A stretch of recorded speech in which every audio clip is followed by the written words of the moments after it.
So good morning, students and all the panelists. So my name is Mahesh S, working as an English teacher in GHS Chiktupur, Gudlupete Taluk, Chamarajanagar district. So ಇವತ್ತು ನಾವು ಕರ್ನಾಟಕ ಸರ್ಕಾರದ ಒಂದು ಸಾರ್ವಜನಿಕ ಶಿಕ್ಷಣ ಇಲಾಖೆ ಚಾಮರಾಜನಗರ ಜಿಲ್ಲಾ ಶಿಕ್ಷಣ ಮತ್ತು ತರಬೇತಿ ಸಂಸ್ಥೆ ಒಂದು ಕೊಟ್ಟಂತಹ ಒಂದು ಅವಕಾಶದಲ್ಲಿ ಇವತ್ತು ನಾನು ನಿಮಗೆ ಇಂಗ್ಲಿಷಿನ 4ನೇ ಒಂದು ಲೆಸನ್ ಏನಿದೆ ಅದರ ಒಂದು ವಿಚಾರವಾಗಿ ನಿಮ್ಮ ಜೊತೆ ಡಿಸ್ಕಷನ್ ಮಾಡೋಣ ಅಂತ ಅಂದ್ಕೊಂಡಿದ್ದೀನಿ. ಸೊ ಈ ಅವಕಾಶ ಕೊಟ್ಟಿರುವಂತ ಎಲ್ಲರಿಗೂ ಮೊದಲನೇದಾಗಿ ವಂದಿಸ್ತಾ,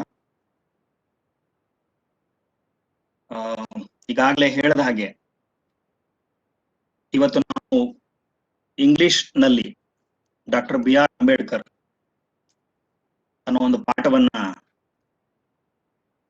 ನಾವೆಲ್ಲರೂ ಒಟ್ಟಿಗೆ ಡಿಸ್ಕಸ್ ಮಾಡ್ತಾ ಪ್ರಶ್ನೆಗಳನ್ನ ಕೇಳ್ತಾ ಕಲಿತಾ ಹೋಗೋಣ. ಈ ಒಂದು ಪಾಠದಲ್ಲಿ 1 or 2 questions may be taken as the multiple choice question. I'm not sure actually about it, but 1 or 2 is the norms, I think, because nimala gottide lesson part inda they will select 20 questions and 20 marks from grammar and comprehension. So ಹಾಗಾಗಿ ಈ ಪಾಠ very very important. Break ಆಗ್ತಿದೆ madam? ಸ್ವಲ್ಪ break ಆಗ್ತಾ ಇದೆ. ಅಲ್ಲ, ಎಲ್ಲರದು break ಆಗ್ತಿದೆ, ನಿಮ್ದು ಬ್ರೇಕ್ ಆಗ್ತಿತ್ತು. ಅವರು ಕನ್ನಡ ಮಾಡಿದ್ರೆ ಅವ್ರದ್ದು ಹಾಗೆ ಸೇಮ್ ಪ್ರಾಬ್ಲಮ್ ಆಗಿತ್ತು.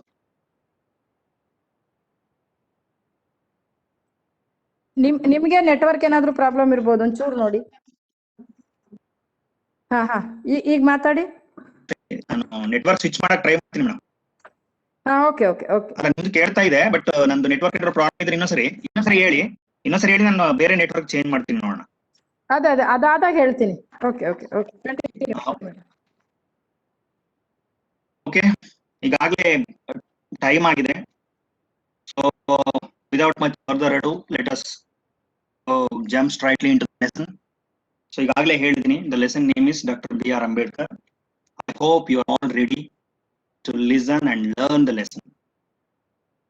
ಸೊ ಎಲ್ಲ ನಿಮ್ಮ ಒಂದು ಟೆಕ್ಸ್ಟ್ ಬುಕ್ ಮತ್ತೆ ಬರ್ಕೊಳ್ಳಿಕ್ಕೆ ಪೆನ್ನು ಅಥವಾ ಪೆನ್ನು ನೋಟ್ ಬುಕ್ ಇಂದ ಜೊತೆಗೆ ರೆಡಿ ಆಗಿದ್ದೀನಿ ಅಂತ ನಾನು ಅಂದ್ಕೊಂಡಿದ್ದೀನಿ.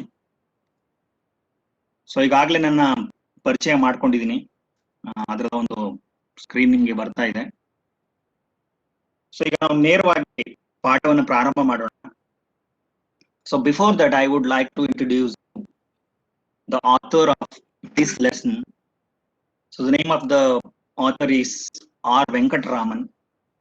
ಅವ್ರ ಒಂದು ಫೋಟೋ ನೀವು ಇಲ್ಲಿ ನೋಡ್ತಾ ಇದ್ದೀರಾ. So his full name is Ramaswamy Venkataraman. He was born on 4th December 1910 in Rajamadam. So, our lawyer, independence activist and politician, and he was the 8th president of India. Mahesh move ಆಗಿಲ್ಲ slide. So ಅದು ಸ್ವಲ್ಪ problem ಇದೆ ಅನ್ಸುತ್ತೆ. Network switch ಮಾಡ್ತೀನಿ madam, ನೋಡೋಣ. ಬರ್ತಾ ಇದೆ, voice break ಆಗ್ತಾ ಇದೆ ಅಷ್ಟೇ. ಹೌದಾ? ನಾನು ಟ್ರೈ ಮಾಡ್ತೀನಿ. ಇದು ಸ್ವಿಚ್ ಮಾಡಕ್ಕೆ ಏನಾದ್ರು ಬ್ರೇಕ್ ಆದ್ರೆ ಮತ್ತೆ ಪ್ರಾಬ್ಲಮ್ ಆಗುತ್ತೆ ಅನ್ನೋದು ನಾನು ಹಂಗೆ ವೇಟ್ ಮಾಡ್ತಾ ಇದ್ದೀನಿ. ಸೊ ಇದು ಸ್ಲೈಡ್ ಅಲ್ಲಿ ಇದೀನಿ, ವೆಂಕಟರಾಮನ್ ಅವ್ರ ಸ್ಲೈಡ್ ಅಲ್ಲಿ ಸ್ಲೋ ಇದೆ ಅನ್ಸುತ್ತೆ ಇವತ್ತು ನೆಟ್ವರ್ಕ್.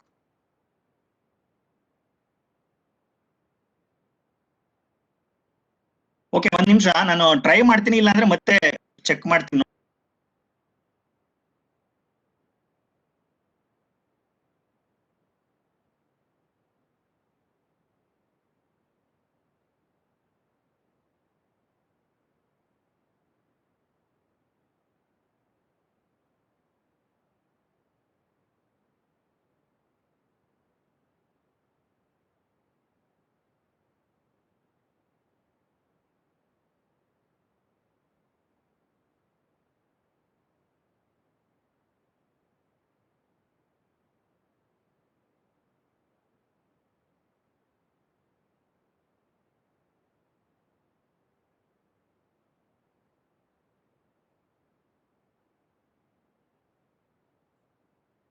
ಏನ್ ಹ್ಯಾಂಗ್ ಆಯ್ತಾ? ಹಲೋ ಹಲೋ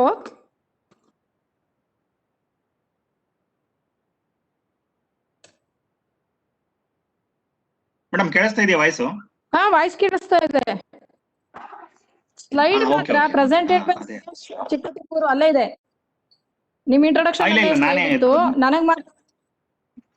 ಹೌದಾ? ಇಲ್ಲ ನಾನೀಗ ನೆಟ್ವರ್ಕ್ ಸ್ವಿಚ್ ಮಾಡಿದೆ, ಈಗ ಬೇರೆ ನೆಟ್ವರ್ಕ್ ಹಾಕೊಂಡಿದೀನಿ. ಈಗ ವಾಯ್ಸ್ ಹೇಗಿದೆ ಹೇಳಿ? ಈಗ ಸರಿಯಾಗಿದೆ. ಓಕೆ ಓಕೆ ಓಕೆ ಈಗಾಗಲೇ ಟೈಮ್ ಆಗಿದೆ, ಸ್ವಲ್ಪ ಟೆಕ್ನಿಕಲ್ ಪ್ರಾಬ್ಲಮ್ ಇಂದ ಸ್ವಲ್ಪ ಲೇಟ್ ಆಗಿದೆ. ಸೊ ಹಾಗಾಗಿ ನಾವೀಗ ನೇರವಾಗಿ ಪಾಠ ಶುರು ಮಾಡೋಣ. ಸೊ ಈಗಾಗಲೇ ನಾನು ನಿಮ್ಗೆ ಹೇಳಿ. ಕಂಟಿನ್ಯೂ ಮಾಡಿ. ಅವರು ಮೆಸೇಜ್ ಹಾಕಿದ್ದಾರೆ, ಅವ್ರು ಬೇರೆ ಪ್ಲಾಟ್ಫಾರ್ಮ್ ಅಲ್ಲಿ ಮಾಡ್ಕೊಳ್ತಾರಂತೆ, ಕ್ಲಾಸಸ್ ರನ್ ಮಾಡ್ತಾರಂತೆ. ನೀವು ಕಂಟಿನ್ಯೂ ಮಾಡ್ಕೊಳ್ಳಿ ಅಂತ ಹೇಳಿದ್ದಾರೆ. ಮಾಡಿ, ಪರವಾಗಿಲ್ಲ. ಓಕೆ ಓಕೆ 9:30 ಆಗುತ್ತೆ ಹೆಚ್ಚು ಕಡಿಮೆ, ಐ ಥಿಂಕ್. ಆಗ್ಲಿ Okay, I have already introduced you about the author. So this lesson was intended for the supplementary reading when this lesson was introduced, but now it is prescribed for the main lesson. So let us start what he has written about the Dr. B.R. Ambedkar. So in the first paragraph, he told about his habits about reading. So Ambedkar was a voracious reader. Nim teacher idnella helirtare. So hagagi first you have to give the attention to the word voracious. So what is the meaning of voracious? So you can see the meaning in the bottom left corner. So very eager for knowledge. Voracious means very eager for knowledge. ಒಂದ್ ರೀತಿನಲ್ಲಿ ನಾವು ಅದನ್ನ ಜ್ಞಾನದಾಹ ಅಂತ ಕರಿಬಹುದು. ಅಂದ್ರೆ ಜ್ಞಾನವನ್ನ ಪಡ್ಕೊಳ್ಳಿಕ್ಕೆ ಇಷ್ಟಪಡೋದು ಅಂತ ಅನ್ಬೋದು. ಅಥವಾ ಅದನ್ನ ನೀವು Ambedkar was a voracious reader ಅಂತಂದ್ರೆ ಅವರು ತುಂಬಾ ಹೆಚ್ಚು ಪುಸ್ತಕಗಳನ್ನ ಓದ್ತಾ ಇದ್ರು. ಅವ್ರಿಗೆ ಎಷ್ಟು ಪುಸ್ತಕಗಳನ್ನ ಓದಿದ್ರು ಸಹ ಅವ್ರಿಗೆ ಏನಾಗ್ತಿರ್ಲಿಲ್ಲ ಅಂದ್ರೆ ಸಮಾಧಾನ ಆಗ್ತಿರ್ಲಿಲ್ಲ. He had an insatiable thirst for books ಅಂತಂದ್ರೆ ಪುಸ್ತಕಗಳನ್ನ ಓದಿದ್ರು ಸಹ ಅವ್ರಿಗೆ ತೃಪ್ತಿ ಆಗ್ತಾ ಇರ್ಲಿಲ್ಲ. Insatiable, so that which can not be satisfied. ಸ್ಯಾಟಿಯಬಲ್ಗೆ ಆಪೋಸಿಟ್ ವರ್ಡ್ ಇನ್ಸ್ಯಾಟಿಯಬಲ್ ಅಂತ ಹೇಳ್ತೀವಿ. ಸೊ ಇನ್ಸ್ಯಾಟಿಯಬಲ್ ಅಂತಂದ್ರೆ ನಿಮ್ಗೆ ಅದರ ಅರ್ಥ ಇಲ್ಲಿ ಕೆಳಗಡೆ ಕೊಟ್ಟಿದ್ದೀನಿ, that which can not be satisfied. So ಅವ್ರು ಹೇಳ್ತಾರೆ, so it was his remarkable trait ಅಂತ. ರಿಮಾರ್ಕಬಲ್ ಟ್ರೈಟ್ ಅಂತಂದ್ರೆ ಅವ್ರಿಗಿದ್ದಂತಹ ಒಂದು ಅಸಾಧಾರಣವಾದಂತಹ ಗುಣ ಅದು. From his boyhood, from his childhood, ಅವರು ಚಿಕ್ಕವರಾಗಿದ್ದಾಗಿನಿಂದನೂ ತುಂಬಾ ಬೆಳೆದು ದೊಡ್ಡವರಾಗಿ ಅಷ್ಟೆಲ್ಲ ಸಾಧನೆ ಮಾಡಿದ್ರು ಅವ್ರಿಗೆ ಇದ್ದಂತಹ ಒಂದು ಅತ್ಯಂತ ವಿಶಿಷ್ಟವಾದಂತಹ ಗುಣ ಯಾವುದು ಅಂತಂದ್ರೆ ಪುಸ್ತಕಗಳನ್ನ ಓದೋದು. ಸೊ ಅವರು he had elicited some examples how voracious he was. Ambedkar ಎಷ್ಟು ವೊರಾಸಿಯಸ್ ಇದ್ರು, ಪುಸ್ತಕಗಳನ್ನ ಓದ್ತಾ ಇದ್ರು ಅನ್ಲಿಕ್ಕೆ ಕೆಲವು ಒಂದಷ್ಟು ಎಕ್ಸಾಂಪಲ್ಸ್ ಅನ್ನ ನಿಮ್ಗೆ ಈ ಪಾಠದಲ್ಲಿ ಎಲಿಸಿಟ್ ಮಾಡ್ತಾರೆ. ಸೊ ಏನ್ ಎಕ್ಸಾಂಪಲ್ಸ್ ಕೊಟ್ಟಿದ್ದಾರೆ ಅಥವಾ ಏನೋ ಒಂದು ಇನ್ಸಿಡೆಂಟ್ ಗಳನ್ನ ಕೊಟ್ಟಿದ್ದಾರೆ ಅಂತಂದ್ರೆ ನೋಡಿ, ಮೊದಲು ಅವರು ಹೇಗೆ ತಮ್ಮ ಪುಸ್ತಕಗಳನ್ನ ಕೊಂಡ್ಕೊಳ್ತಾ ಇದ್ರು. he bought books by curtailing his daily needs. He bought books by curtailing his daily needs. ಬಾಟ್ ಅಂದ್ರೆ ಅದು ಬ್ರಾಟ್ ಅನ್ನೋ ಒಂದು ಪದದ ಫಾಸ್ಟ್ ಟೆನ್ಸ್. ಅದು ಅಂದ್ರೆ ಕೊಂಡ್ಕೊಳ್ತಾ ಇದ್ರು ಅಂತ ಅರ್ಥ. ಅವರು ಪುಸ್ತಕಗಳನ್ನ ಕೊಂಡ್ಕೊಳ್ತಾ ಇದ್ರು. ಹೇಗೆ ಕೊಂಡ್ಕೊಳ್ತಾ ಇದ್ರು ಅಂತಂದ್ರೆ ಬೈ ಕರ್ಟೈಲಿಂಗ್ ಹಿಸ್ ಡೈಲಿ ನೀಡ್ಸ್. ಅಂದ್ರೆ ಅರ್ಥ ಇಷ್ಟೇ, ತಮ್ಮ ದಿನನಿತ್ಯದ ಏನು ಖರ್ಚು ವೆಚ್ಚಗಳಿತ್ತೋ ಅದನ್ನ ಸಾಧ್ಯವಾದಷ್ಟು ಕಡಿಮೆ ಮಾಡಿ ಆ ಉಳಿದಂತಹ ಹಣದಲ್ಲಿ ಅವರು ಪುಸ್ತಕಗಳನ್ನ ಕೊಂಡ್ಕೊಳ್ತಾ ಇದ್ರು. ಅವರು ತುಂಬಾ ಒಂದು ಮಧ್ಯಮ ವರ್ಗದ ಕುಟುಂಬದಿಂದ ಬಂದಂತವ್ರು. ಅವ್ರಿಗೆ ತುಂಬಾ ಹಣ ಏನು ಸಿಗ್ತಾ ಇರ್ಲಿಲ್ಲ. ಸಿಕ್ಕಿದ ಹಣದಲ್ಲಿಯೇ ಉಳಿಸಿ ಅವ್ರು ಏನ್ ಮಾಡ್ತಾ ಇದ್ರು, ಪುಸ್ತಕಗಳನ್ನ ಕೊಂಡ್ಕೊಳ್ತಾ ಇದ್ರು. ನಮ್ಗೆ ಎಷ್ಟು ಜನಕ್ಕೆ ಈ ಒಂದು ಅಭ್ಯಾಸ ಇದೆ ಯೋಚನೆ ಮಾಡಿ ನೋಡಿ. ನಾವೇನಾದ್ರೂ ಹೆಚ್ಚು ಹಣ ಉಳಿದ್ರೆ ಅದನ್ನ ಬೇರೆ ಕಡೆ ಅದನ್ನ ಬಳಸ್ಕೊಂಡ್ಬಿಡ್ತೀವಿ.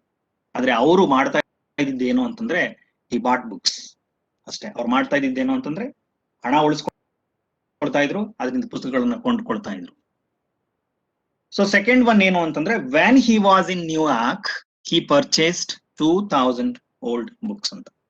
ಸೊ ನಿಮ್ಗೆಲ್ಲ ಗೊತ್ತಿದೆ, ಅವರು ಓದ್ಲಿಕ್ಕೆ ಹೋಗಿದ್ರು, ಅವರು ಅಮೆರಿಕಾದಲ್ಲಿ ಹೋಗಿದ್ರು, ಅಲ್ಲಿ ಇದ್ದಾಗ ಅವರು so he purchased 2000 old books, 2000 ಹಳೆ ಪುಸ್ತಕಗಳನ್ನ ಅವರು ಕೊಂಡುಕೊಳ್ತಾರೆ. ಯಾವಾಗ ಅಂದ್ರೆ when he was in New York. ಇಲ್ಲಿ 2 ಪಾಯಿಂಟ್ಸ್ ಬರುತ್ತೆ. So you have to give attention to both the points. So ಅವರು ನ್ಯೂಯಾರ್ಕ್ ನಲ್ಲಿ ಇದ್ದಾಗ ಎಷ್ಟು ತಗೊಂಡ್ರು ಅನ್ನೋದ್ರ ಬಗ್ಗೆ ಗಮನ ಕೊಡಿ. ಮತ್ತೆ when he was in London, so he went to London to attending the round table conference. ನಿಮ್ಗೆ ಗೊತ್ತಿದೆ, ಗಾಂಧೀಜಿ ಅವರು ಇವ್ರನ್ನ ಕಳಿಸ್ತಾರೆ, ನೀವು ಹೋಗಿ ಅಂತ.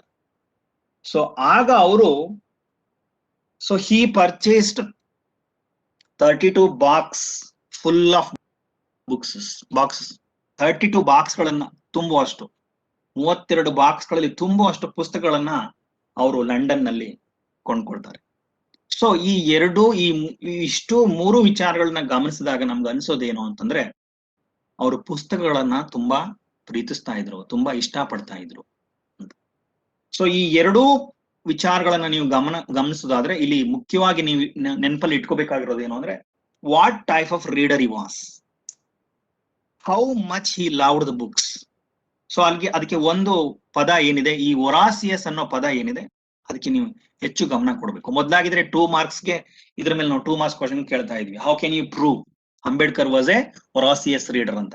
ಆಗ ನಮ್ಗೆ ಈ 3-4 ಪಾಯಿಂಟ್ಸ್ ಏನಿದೆ ಇದು ಬೇಕಿತ್ತು. He had an insatiable thirst for books ಇರ್ಬೋದು, ಅಥವಾ he bought books by curtailing his daily needs. So when he was in New York he purchased 2000 books, and when he was in London he purchased 32 bucks full of books. So we have to memorize all these points to get 2 marks. But ಈಗ ಏನಾಗ್ತಿದೆ ಅಂತಂದ್ರೆ they will ask only MCQ question. ಏನಂತ ಕೇಳ್ತಾರೆ ಅಂತಂದ್ರೆ so Ambedkar was a dash reader, maybe like that. ಅಥವಾ so how many books he purchased when he was in New York ಅಂತನೋ, ಅಥವಾ he purchased 32 boxes full of books when he was in dash ಅಂತನೋ. So ಹೇಗ್ ಬೇಕಾದ್ರೂ ಅದನ್ನ manipulate ಮಾಡಿ they can frame the question. ಹೆಂಗ್ ಬೇಕಾದ್ರೂ ಅವ್ರ ಕ್ವೆಶ್ಚನ್ ಅನ್ನ ಫ್ರೇಮ್ ಮಾಡ್ಬೋದು. But give attention to these points. So he purchased 2000 old books in New York, and he purchased 32 boxes full of books when he was in London, and he was a voracious reader. I hope you got the point now. You have now. So right, let us move further. So next ಅವರು ಲೇಖಕರು ಇವರ ಮೇಲೆ ಪ್ರಭಾವ ಬೀರದಂತಹ ಘಟನೆಗಳು ಮತ್ತು ವ್ಯಕ್ತಿಗಳು ಅವ್ರ ಬಗ್ಗೆ ಮಾತಾಡ್ತಾರೆ. Venkataraman so talks about influences on Ambedkar. ಅವ್ರ ಮೇಲೆ ಯಾವ ಇನ್ಫ್ಲೂಯೆನ್ಸಸ್ ಆಯ್ತು ಅವ್ರ ಜೀವನದ ಮೇಲೆ, ಅಂಬೇಡ್ಕರ್ ಅವರ ಒಂದು ಜೀವನ ರೂಪುಗೊಳ್ಳಿಕ್ಕೆ ಅವರ ಮೇಲೆ ಒಂದು ಇನ್ಫ್ಲೂಯೆನ್ಸ್ ಮಾಡಿದಂತಹ ಕೆಲವು ವಿಚಾರಗಳ ಬಗ್ಗೆ, ಕೆಲವಾರು ವ್ಯಕ್ತಿಗಳ ಬಗ್ಗೆ ಅವ್ರು ಹೇಳ್ತಾ ಹೋಗ್ತಾರೆ.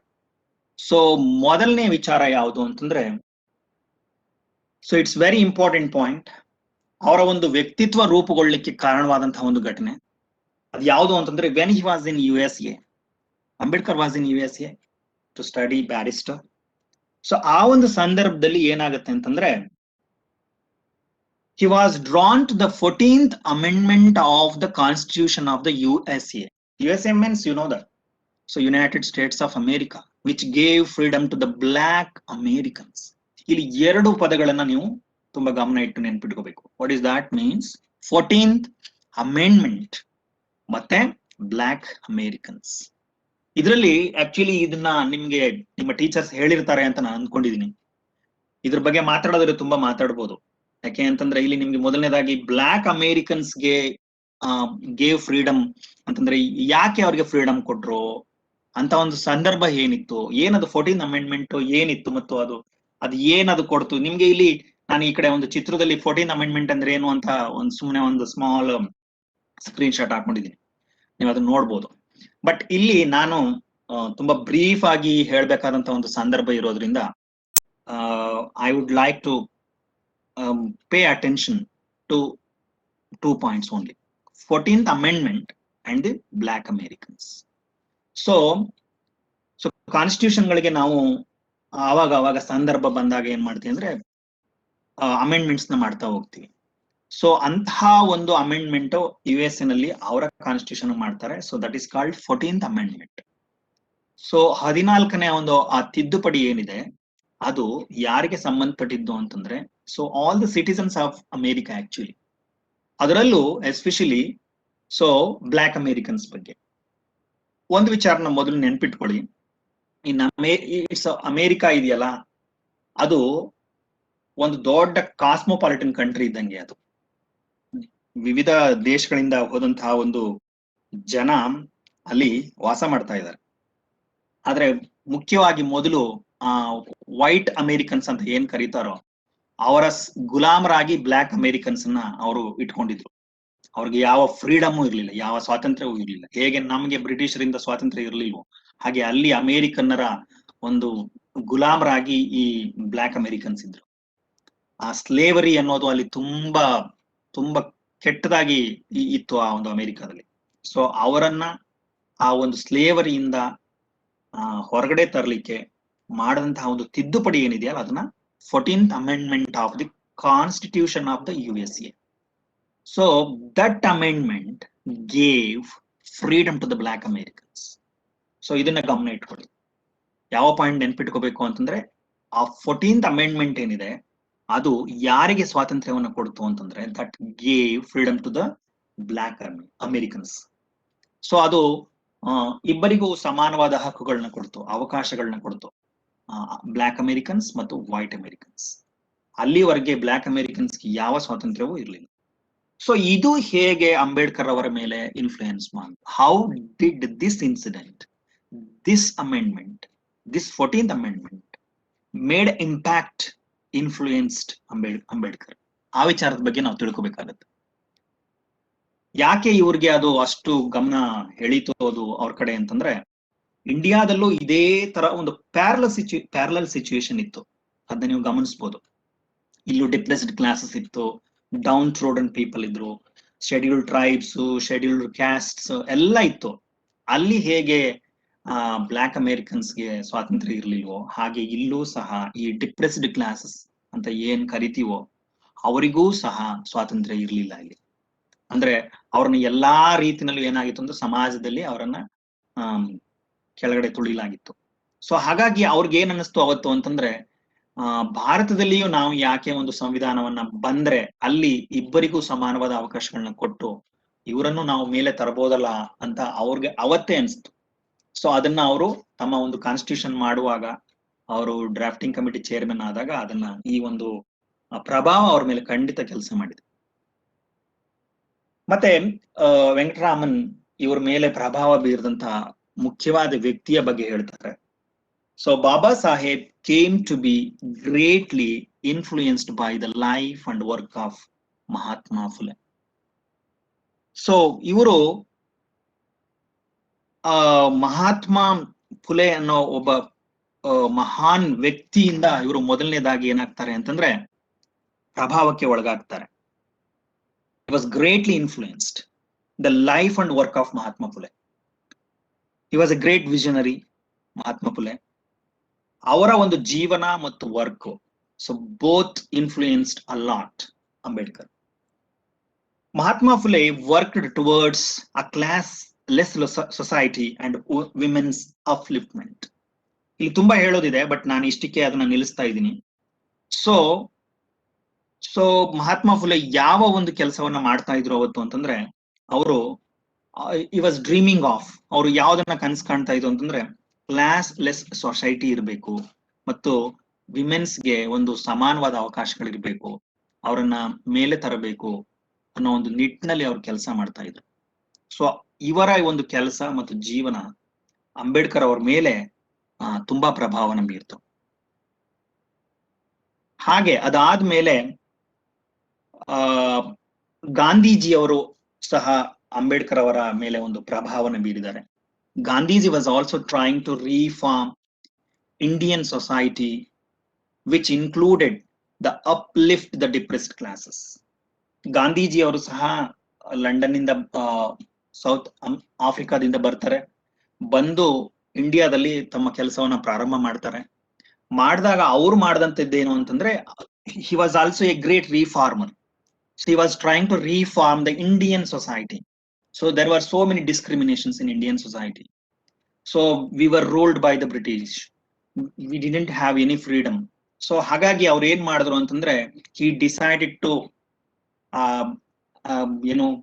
ಬ್ರಿಟಿಷರಿಂದ ಒಂದು ವಿಮುಕ್ತಿಯನ್ನ ಪಡಿಬೇಕು ಅನ್ನೋ ಒಂದು ನಿಟ್ಟಿನಲ್ಲಿ ಅವ್ರು ಕೆಲಸ ಮಾಡ್ತಾರೆ. ಅದ್ರ ಜೊತೆಗೇನೆ ಒಂದು ಸಮಾಜ, ನಮ್ಮ ಒಂದು ಇಂಡಿಯನ್ ಸೊಸೈಟಿ ಅಂತ ನಾವೇನ್ ಕರಿತೀವೋ ಆ ಒಂದು ಸೊಸೈಟಿಯನ್ನ ರೀಫಾರ್ಮ್ ಮಾಡ್ಬೇಕು ಅಂತ ಅವರು ಮನಸ್ಸು ಮಾಡ್ತಾರೆ. ಸೊ ಅದರ ಒಂದು ಭಾಗವಾಗಿನೇ ಅವರು ತಮ್ಮ ಪ್ರಯತ್ನಗಳನ್ನ ಮಾಡ್ತಾ ಹೋಗ್ತಾರೆ. So up lift the depressed classes. ಇಲ್ಲಿ ಡಿಪ್ರೆಸ್ಡ್ ಕ್ಲಾಸಸ್ ಅಂತಂದ್ರೆ ತುಳಿತಕ್ಕೆ ಒಳಗಾದಂಥವ್ರು, ಅವಕಾಶ ವಂಚಿತರಾದಂಥವ್ರು, ಅವರನ್ನ ಅಪ್ ಲಿಫ್ಟ್ ಮಾಡೋದು. ಅಪ್ ಲಿಫ್ಟ್ ಅಂತಂದ್ರೆ ಏನು? ಮೇಲಕ್ಕೆತ್ತೋದು ಅವ್ರನ್ನ. ಆ ಒಂದು ಕೆಲಸವನ್ನ ಗಾಂಧೀಜಿಯವ್ರು ಮಾಡ್ತಾ ಇದ್ರು. ಸೊ ಈ ಒಂದು ಕೆಲಸವೂ ಸಹ ಅಂಬೇಡ್ಕರ್ ಅವರ ಮೇಲೆ ತುಂಬಾ ಅಗಾಧವಾದಂತಹ ಒಂದು ಪರಿಣಾಮವನ್ನ ಉಂಟು ಮಾಡ್ತು.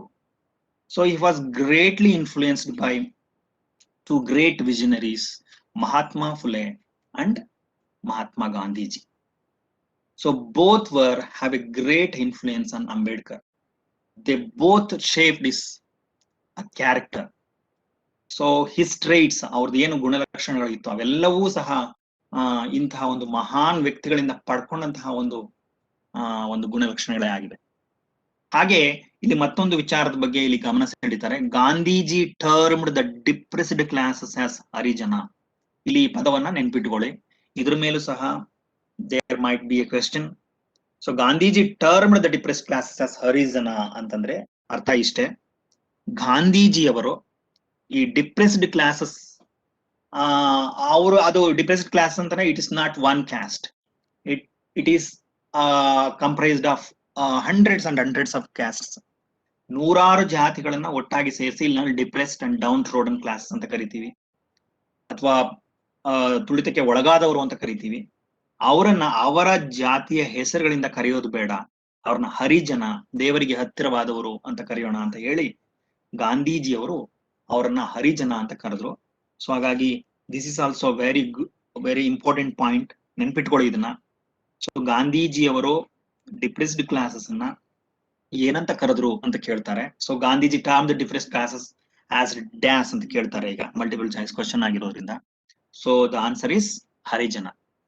ಸೊ ಈಗ ನಾವು ಅಂಬೇಡ್ಕರ್ ಅವರ ಜೀವನದ ಮೇಲೆ ಪ್ರಭಾವ ಬೀರದಂತ ಇಬ್ಬರು ವ್ಯಕ್ತಿಗಳ ಬಗ್ಗೆ ನಾವು ತಿಳ್ಕೊಂಡಿದೀವಿ. So let us move on.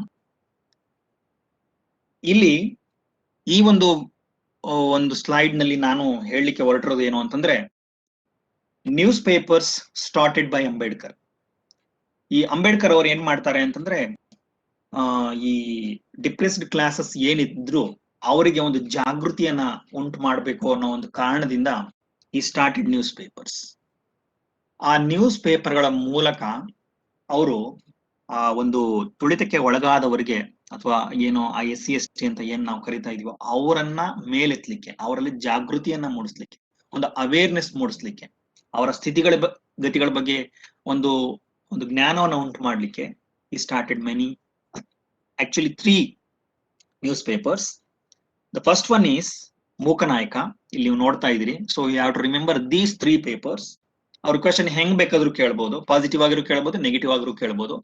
So ಅವರು 4 ಪೇಪರ್ ಕೊಟ್ಟು ಇದ್ರಲ್ಲಿ ಯಾವುದನ್ನ ಅವರು ಪ್ರಾರಂಭ ಮಾಡಿಲ್ಲ ಅಂತ ಹೇಳ್ಬೋದು, which one of the following is not started by Ambedkar ಅಂತ ಕೇಳ್ಬೋದು.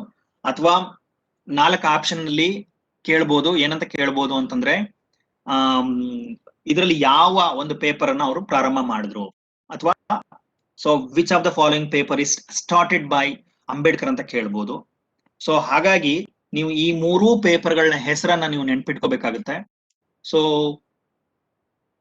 the first one is Mookanayaka, second one is Bahiskruta Bharat, the third one is Samata. So you have to remember 3 newspaper names.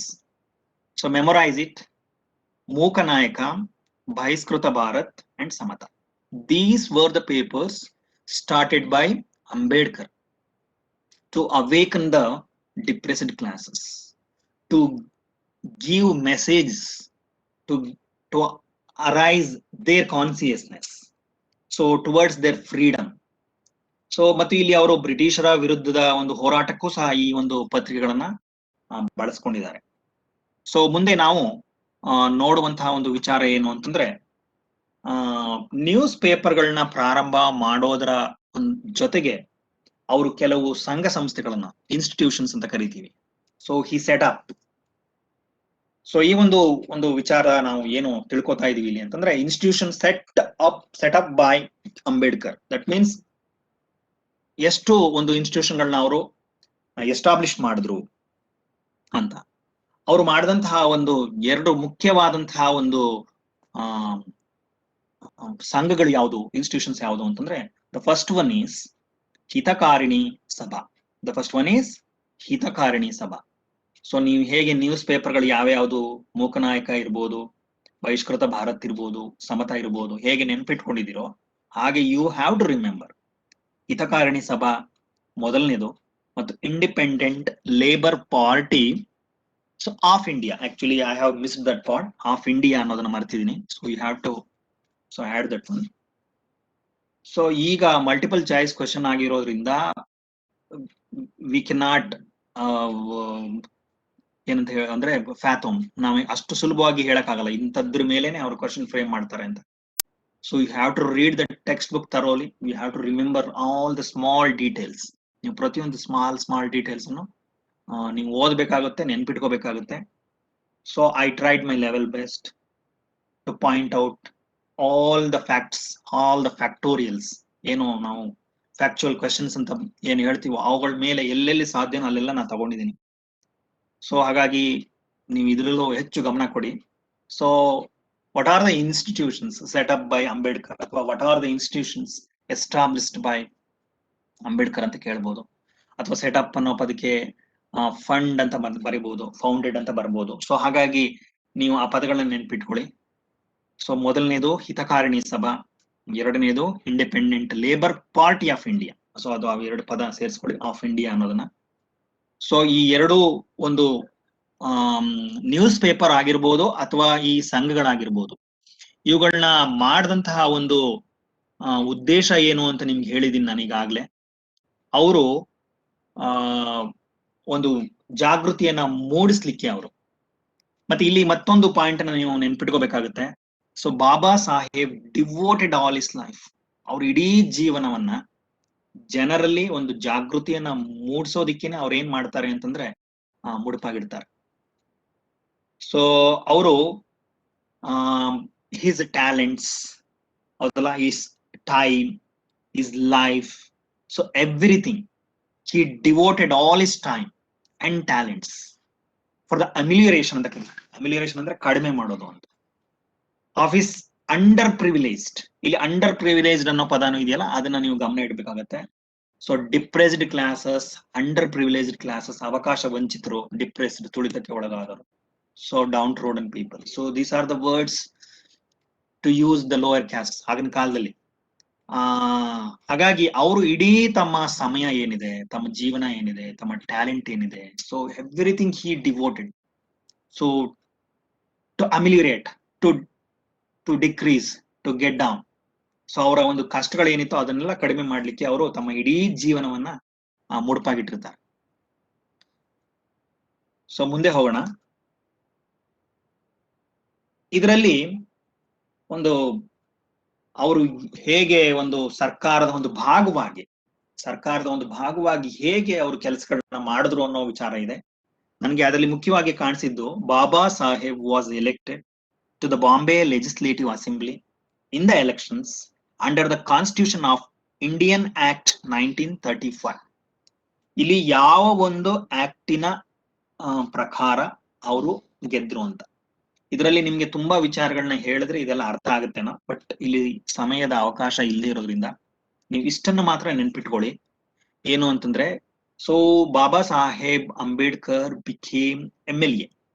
Okay, ಈಗ ನಾವ್ ಏನ್ MLA ಅಂತ ಕರಿತೀವೋ ಆ ರೀತಿಯ ಒಂದು Bombay legislative ಏನಿತ್ತು ಅಲ್ಲಿಗೆ ಅವರು ಎಲೆಕ್ಟ್ ಆಗ್ತಾರೆ.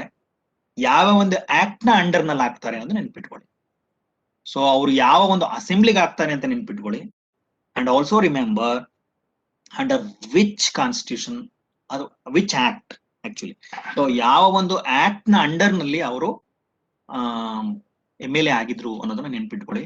So according to Indian act 1935, ಆ ಒಂದು ಇಂಡಿಯಾದ ಒಂದು 1935 ಆಕ್ಟ್ ಏನಿದೆ ಅದರ ಅಂಡರ್ ನಲ್ಲಿ ಅವರು ಎಲೆಕ್ಟ್ ಆಗ್ತಾರೆ. ಸೊ ಹಾಗೆ ಅವರು ಬಹಳಷ್ಟು ಕೆಲಸಗಳನ್ನ ಮಾಡಿದ್ದಾರೆ ಅಂತ ಇಲ್ಲಿ ಹೇಳ್ತಾರೆ ಲೇಖಕರು. So let us move on. ಮುಂದಿನ ಒಂದು ವಿಚಾರ ಏನಿದೆ ಅಂತಂದ್ರೆ ಇಲ್ಲಿ Ambedkar was not in a Congress party actually.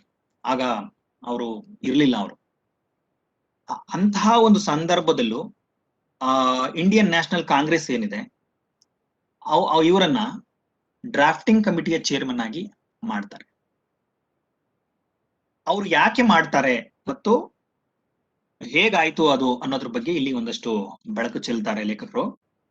So the Indian national Congress requested Baba Saheb to serve on the drafting committee of the constituent assembly and made him its chairman. So ಇಲ್ಲಿ ಎರಡು ವಿಚಾರವನ್ನ ನೀವು ನೆನಪಿಟ್ಕೋಬೇಕು. So who made Ambedkar the drafting committee chairman? ಯಾರು ಮಾಡಿದ್ದು ಅನ್ನೋ ಒಂದು ವಿಚಾರವನ್ನು ನೆನಪಿಟ್ಕೋಬೇಕಾಗುತ್ತೆ. ಮತ್ತೆ ಅಥವಾ ಕಾಂಗ್ರೆಸ್ನವರು ಯಾವ ಒಂದು ಕಮಿಟಿಗೆ ಅವ್ರನ್ನ ಚೇರ್ಮನ್ ಮಾಡಿದ್ರು. So you have to remember these 2 points. So you have to remember them very clearly. So 2 point ಏನು ಅಂತಂದ್ರೆ, the point number 1 is the Indian national Congress. ಮತ್ತೆ 2ನೇ ಪಾಯಿಂಟ್ ಏನು ಅಂತಂದ್ರೆ ಚೇರ್ಮನ್ ಆಫ್ ಡ್ರಾಫ್ಟಿಂಗ್ ಕಮಿಟಿ. ನಿಮ್ಗೆ ಕನ್ನಡದಲ್ಲಿ ಗೊತ್ತಿರುತ್ತೆ ಡ್ರಾಫ್ಟಿಂಗ್ ಕಮಿಟಿ ಅಂತಾರೆ, ಕರಡು ಸಮಿತಿ ಅಂತ ಕರಿತೀವಿ. ಸೊ ಅದು ಒಂದು ರಫ್ ಆಗಿ ಬರೆಯೋದು ಫಸ್ಟ್, ಅದಾದ್ಮೇಲೆ ಅದನ್ನ ಎಲ್ಲ ಓಕೆ ಆದ್ಮೇಲೆ ಅದನ್ನ ಒಂದು ಫೇರ್ ಕಾಪಿ ಅಂತ ಮಾಡೋದು. ಸೊ ಆ ಒಂದು ಡ್ರಾಫ್ಟಿಂಗ್ ಕಮಿಟಿಯಲ್ಲಿ ಇವರನ್ನ ಚೇರ್ಮನ್ ಆಗಿ ಆಯ್ಕೆ ಮಾಡಿದ್ರು. So who elected? ಯಾರು ಅವನ್ನ ಸೆಲೆಕ್ಟ್ ಮಾಡಿದ್ದು ಅಂತಂದ್ರೆ ದ ಇಂಡಿಯನ್ ನ್ಯಾಷನಲ್ ಕಾಂಗ್ರೆಸ್. ಆ ಇಂಡಿಯನ್ ನ್ಯಾಷನಲ್ ಕಾಂಗ್ರೆಸ್ನವರು ಇವರನ್ನ ಸೆಲೆಕ್ಟ್ ಮಾಡ್ತಾರೆ. ದೋ he was not in Congress party. ಅವ್ರು ಅವ್ರದೇ ಪಾರ್ಟಿನಲ್ಲಿ ಯಾರನ್ನಾರು ಮಾಡ್ಬೋದಿತ್ತು. ಆದ್ರೆ ಅವ್ರು ಮಾಡಿದ್ದೇನು ಅಂತಂದ್ರೆ ಇವರೇ ಸರಿಯಾದ ವ್ಯಕ್ತಿ, ಈ ಒಂದು ಕಾನ್ಸ್ಟಿಟ್ಯೂಷನ್ ಅನ್ನ ಬರೀಲಿಕ್ಕೆ ಮಾಡ್ಲಿಕ್ಕೆ ಸರಿಯಾದ ವ್ಯಕ್ತಿ ಯಾರು ಅಂತಂದ್ರೆ ಇವರೇ ಅಂತ ಅವರು ನಿರ್ಧಾರ ಮಾಡಿ, so they nominated, they requested Baba Saheb to serve on the drafting committee. So ಇಲ್ಲಿ ಡ್ರಾಫ್ಟಿಂಗ್ ಕಮಿಟಿ ಅನ್ನೋ ಪದ ನೆನ್ಪಿಟ್ಕೊಳ್ಳಿ ಮತ್ತು ದ ಇಂಡಿಯನ್ ನ್ಯಾಷನಲ್ ಕಾಂಗ್ರೆಸ್ ಅನ್ನೋದನ್ನ ನೆನ್ಪಿಟ್ಕೊಳ್ಳಿ. ಸೊ ಯಾಕೆ ಅವ್ರು ಮಾಡಿದ್ರು ಅನ್ನೋ ವಿಚಾರದ ಬಗ್ಗೆ ನಾನು ಮುಂದೆ ಹೇಳ್ತೀನಿ. Why did the Indian National Congress gave him the chance to become drafting committee chairman? Why did they give? So ಅದು ವೆರಿ ಇಂಪಾರ್ಟೆಂಟ್ ಪಾಯಿಂಟ್. ಇಲ್ಲಿ ಯಾಕೆ ಕೊಟ್ರು? ಬೇರೆಯವರೆಲ್ಲ ಇದ್ರು ಇವರನ್ನೇ ಯಾಕೆ ಸೆಲೆಕ್ಟ್ ಮಾಡಿದ್ರು? So that is the very important point here. So ಇಲ್ಲಿ ಅಂಬೇಡ್ಕರ್ ಅವರ ಒಂದು ಜ್ಞಾನ ಏನಿತ್ತು, ಅವರ ಓದಿನ ಹರವು ಏನಿತ್ತು, ಅದನ್ನ ನೋಡಿ ಅವ್ರಿಗಿದ್ದಂತ ಫಿಲಾಸಫಿ ಏನೋ, ಅವರ ತತ್ವಗಳೇನೋ, ಆದರ್ಶಗಳೇನೋ, ಅದನ್ನ ನೋಡಿನೇ ಅವ್ರಿಗೆ ಒಂದು ಅವಕಾಶವನ್ನ ಕೊಟ್ಟರು. ಸೊ ಮೊದಲು ಇದನ್ನ ಟೂ ಮಾರ್ಕ್ಸ್ ಕ್ವೆಶನ್ ಕೇಳಿದಾಗ ನೀವು ಇಲ್ಲಿ ಏನು ಈ ಕಡೆ ನಾನು ಏನ್ ಬರ್ದಿದ್ದೀನೋ 2 ಪಾಯಿಂಟ್ಸ್ ಅನ್ನ ಹಾಗೆ ಬರೀಬೇಕಾಗಿತ್ತು. ಈಗ ಯಾಕೆ ಕೊಟ್ರು ಅವ್ರಿಗೆ ಚಾನ್ಸ್ ಅನ್ನ ಅನ್ನೋದ್ರ ಬಗ್ಗೆ ಗಮನ ಹರಿಸೋಣ. To give shape to his social philosophy. ಇಲ್ಲಿ ಇದ್ರ ಬಗ್ಗೆ ತುಂಬಾ ಡೀಟೇಲ್ ಆಗಿ ಮಾತಾಡಕ್ಕಾಗಲ್ಲ, ಇಷ್ಟನ್ನ ನೆನ್ಪಿಟ್ಕೊಳ್ಳಿ.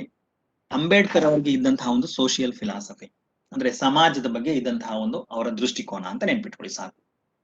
ಆ ದೃಷ್ಟಿಕೋನಕ್ಕೆ ಅವರೊಂದು ಸೇಫ್ ಕೊಡ್ಲಿ, ಅದಕ್ಕೆ ಒಂದು ಮೂರ್ತ ರೂಪವನ್ನು ಕೊಡ್ಲಿ ಅನ್ನೋ ಉದ್ದೇಶ ಇಟ್ಕೊಂಡು ಅವರಿಗೆ ಒಂದು ಡ್ರಾಫ್ಟಿಂಗ್ ಕಮಿಟಿಯ ಚೇರ್ಮನ್ ಆಗಿ ಮಾಡಿದ್ರು.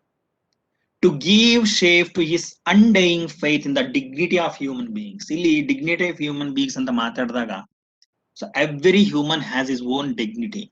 ಮತ್ತು ಪ್ರತಿಯೊಂದು ಕೆಲಸಕ್ಕೂ ಒಂದು ಅದರದೇ ಆದಂತಹ ಒಂದು ಡಿಗ್ನಿಟಿ ಇರುತ್ತೆ.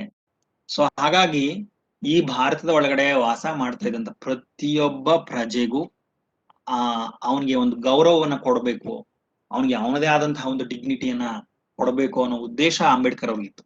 ಸೊ ಹಾಗಾಗಿ ಇವರಾದ್ರೆ ಪ್ರತಿಯೊಬ್ಬನಿಗೂ ಯಾರಿಗೂ ಅನ್ಯಾಯ ಆಗದೆ ಇರೋ ರೀತಿಯಲ್ಲಿ ಒಂದು ಅವಕಾಶವನ್ನ ಕೊಡ್ತಾರೆ ಸಂವಿಧಾನದಲ್ಲಿ ಅನ್ನೋ ಒಂದು ಕಾನ್ಸ್ಟಿಟ್ಯೂಷನ್ ಅಲ್ಲಿ ಅನ್ನೋ ಒಂದು ಉದ್ದೇಶ ಇಟ್ಕೊಂಡು ಇವರಾದ್ರೆ ಸರಿಯಾದ ವ್ಯಕ್ತಿ ಅಂತ ತಿಳ್ಕೊಂಡು ದ ಇಂಡಿಯನ್ ನ್ಯಾಷನಲ್ ಕಾಂಗ್ರೆಸ್ ಇವರಿಗೆ ಅವಕಾಶ ಕೊಡುತ್ತೆ. ಹಾಗೆ ನೀವು ಅಂತ ಅವ್ರನ್ನ ಎಲೆಕ್ಟ್ ಮಾಡುತ್ತೆ. They requested. ಸೊ ಡ್ರಾಫ್ಟಿಂಗ್ ಕಮಿಟಿಯ ಚೇರ್ಮನ್ ಆಗ್ತಾರೆ ಅಂಬೇಡ್ಕರ್ ಅವರು. ಸೊ ಈಗ ನಾನೀಗ ಹೇಳಿದ ಪಾಯಿಂಟ್ಸ್ ನಿಮ್ಗೆ ನೆನಪಿದೆ ಅನ್ಕೋತೀನಿ. ಅವ್ರಿಗೆ ಕೊಟ್ಟವ್ರು ಯಾರು ಮತ್ತು ಯಾವ ಒಂದು ಸ್ಥಾನವನ್ನ ಅವ್ರಿಗೆ ಕೊಟ್ರು ಅಂತ. So let us move on to the next point. So ಈ ಒಂದು 5th ಪ್ಯಾರಾಗ್ರಾಫ್ ನಲ್ಲಿ ವೆಂಕಟರಾಮನ್ ಯಾವ್ದ್ರ ಬಗ್ಗೆ ಮಾತಾಡ್ತಾರೆ ಅಂದ್ರೆ ಕಾನ್ಸ್ಟಿಟ್ಯೂಷನ್ ಬಗ್ಗೆ, ನಮ್ಮ ದೇಶದ ಒಂದು ಸಂವಿಧಾನದ ಬಗ್ಗೆ ಕೆಲವು ವಿಚಾರಗಳನ್ನ ಹೇಳಿದ್ದಾರೆ. ಅದರಲ್ಲಿ ನನ್ಗೆ ಯಾವ್ದು ಇಂಪಾರ್ಟೆಂಟ್ ಅಂತ ಅನ್ನಿಸ್ತೋ ಅವುಗಳನ್ನ ನಾನು ಇಲ್ಲಿ ಲಿಸ್ಟ್ ಔಟ್ ಮಾಡಿದ್ದೀನಿ. ಸೊ ಮೊದಲನೇ ಪಾಯಿಂಟ್ ಏನು ಅಂತಂದ್ರೆ, doctor Ambedkar construct the constitution using the examples of other Nations ಅಂತ. ಇದನ್ನ ಬರಿಬೇಕಾದ್ರೆ, ನಮ್ಮ ಇಂಡಿಯಾದ ಕಾನ್ಸ್ಟಿಟ್ಯೂಷನ್ ಬರಿಬೇಕಾದ್ರೆ ಅಷ್ಟು ಸುಲಭ ಆಗಿರ್ಲಿಲ್ಲ. ಯಾಕೆಂತಂದ್ರೆ ನಿಮ್ಗೆ ಗೊತ್ತಿದೆ ಇಲ್ಲಿ, ಸೊ ಇನ್ ಇಂಡಿಯಾ ಎಲ್ಲರಿಗೂ ಎವಿಡೆಂಟ್ ಆಗಿ ಗೊತ್ತೋದ್ ವಿಚಾರ ಏನಂತಂದ್ರೆ, the food culture is different. Okay, so ಅವರ ಎಥ್ನಿಸಿಟಿ ಇಸ್ ಡಿಫ್ರೆಂಟ್. ಮತ್ತೆ ಅವರ ಡ್ರೆಸ್, ನಮ್ dress is also very very different ಇಲ್ಲಿ. So if you cross every 100 odd miles, you will come up with a different cultural back ground ಇರುವಂತ ಜನ ನಮ್ಗೆ ಸಿಗ್ತಾ ಹೋಗ್ತಾರೆ. ಸೊ ಅಂತಹ ಒಂದು ದೇಶಕ್ಕೆ ಒಂದು ಕಾನ್ಸ್ಟಿಟ್ಯೂಷನ್ ನ ಬರೆಯೋದು ಅಷ್ಟು ಸುಲಭ ಆಗಿರ್ಲಿಲ್ಲ. ಸೊ ಹಾಗಾಗಿ ಅವರು ಬೇರೆ ಬೇರೆ ದೇಶದ ಒಂದು ಸಂವಿಧಾನವನ್ನ ಅಭ್ಯಾಸ ಮಾಡಿ ಅದನ್ನ ಬಳಸ್ಕೊಂಡು ಅವ್ರು ಕಾನ್ಸ್ಟಿಟ್ಯೂಷನ್ ಬರೀತಾರೆ. He raised brick by brick the magnificent edifice. ಇಲ್ಲಿ ಎಡಿಫೈಸ್ ಅಂತಂದ್ರೆ ಒಂದು ಸಿಸ್ಟಮ್ ಅಂತ ಕರಿತೀವಿ. ಸೊ ಈ ಒಂದು ಸಿಸ್ಟಮ್ ಅನ್ನ, ಈ ಒಂದು ವ್ಯವಸ್ಥೆಯನ್ನ ಅವರು ಬ್ರಿಕ್ ಬೈ ಬ್ರಿಕ್ ಅಂತ. ಸೊ ಬ್ರಿಕ್ ಬೈ ಬ್ರಿಕ್ ಅಂತಂದ್ರೆ ಇಷ್ಟೇ, ಒಂದು ಹೇಗೆ ಮನೆಯನ್ನ ಕಟ್ಟಬೇಕಾದ್ರೆ ನಾವು ಒಂದೊಂದೇ ಇಟ್ಟಿಗೆಗಳನ್ನ ಜೋಡಿಸ್ತಾ ಹೋಗ್ತೀವೋ ಹಾಗೆ ಅವರು ಬ್ರಿಕ್ ಬೈ ಬ್ರಿಕ್ ಅದನ್ನ ಜೋಡಿಸ್ತಾ ಹೋದ್ರು. ಬೇರೆ ಬೇರೆ ಅನುಭವ, ದೇಶದ ಒಂದು ಸಂವಿಧಾನವನ್ನು ಓದಿ ಅದರಿಂದ ನಮಗೆ ಬೇಕಾದಂತಹ ಪಾಸಿಟಿವ್ ಏನಿದೆ ಅವುಗಳನ್ನ ತಗೊಂಡು ಅವುಗಳನ್ನ ನಮ್ಮ ಸಂವಿಧಾನದಲ್ಲಿ ಸೇರಿಸ್ತಾ ಅವರು ಮಾಡ್ತಾ ಹೋದ್ರು. ಸೊ ಇಲ್ಲಿ ನೀವು ಗಮನ ಇಡಬೇಕಾಗಿರೋದು ಅಂದ್ರೆ ಮ್ಯಾಗ್ನಿಫಿಸೆಂಟ್ ಎಡಿಫೈಸ್ ಅಂತ. ಸೊ ಇಲ್ಲಿ ಕ್ವೆಶನ್ ಕೇಳ್ತಾರೆ, what is the magnificent edifice here ಅಂತ. ಈ ಒಂದು ಕಾಂಟೆಕ್ಸ್ಟ್ ಅಲ್ಲಿ ಮ್ಯಾಗ್ನಿಫಿಸೆಂಟ್ ಎಡಿಫೈಸ್ ಅಂತಂದ್ರೆ ಅದು ಕಾನ್ಸ್ಟಿಟ್ಯೂಷನ್ ಅದು. So which now stands as the fundamental rights in the constitution of India. ನಿಮ್ಗೆಲ್ಲ ಗೊತ್ತಿದೆ, ಸಂವಿಧಾನ ಅಂತಂದ್ರೆ ಮುಖ್ಯವಾಗಿ ಅದು ನಮ್ಗೆ ಕೊಟ್ಟಿರುವಂತಹ ಹಕ್ಕುಗಳು. ಅದು ಒಬ್ಬ ದೇಶದ ಪ್ರಜೆಯಾಗಿ ನಮ್ಗೆ ಏನೆಲ್ಲ ರೈಟ್ಸ್ ಇದೆ ಅಂತ ಹೇಳ್ತಾ ಹೋಗುತ್ತೆ ಅದು. ಸೊ ಅದನ್ನ ಅವರು ಕಟ್ತಾ ಹೋದ್ರು. ಈ ಕಟ್ಟುವಾಗ, ಈ ಒಂದು ಸಂವಿಧಾನವನ್ನ ಕಟ್ಟಬೇಕಾದ್ರೆ ಒಬ್ಬರಿಂದ ಸಾಧ್ಯ ಇರಲಿಲ್ಲ. ಸೊ ಅದೊಂದು ಕಮಿಟಿ, ಅದು ಈಗಾಗಲೇ ಹೇಳಿದೀನಿ, it's called drafting committee.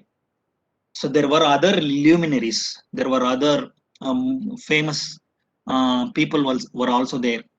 The other members of the committee, ಯಾರ್ಯಾರು ಮೆಂಬರ್ಸ್ ಅವರು ಅಂತಂದ್ರೆ, Alladi Krishnaswami Ayyar, KM Munshi, N Gopal Swami. So ಈ 3 ಜನರ ಹೆಸರನ್ನ ನೆನ್ಪಿಟ್ಕೊಳ್ಳಿ, ಅಲಾಂಗ್ ವಿತ್ ಅಂಬೇಡ್ಕರ್. ಈ ಪಾಠದಲ್ಲಿ ಮೆನ್ಷನ್ ಮಾಡಿರುವಂತಹ 3 ಜನ ಇವರು.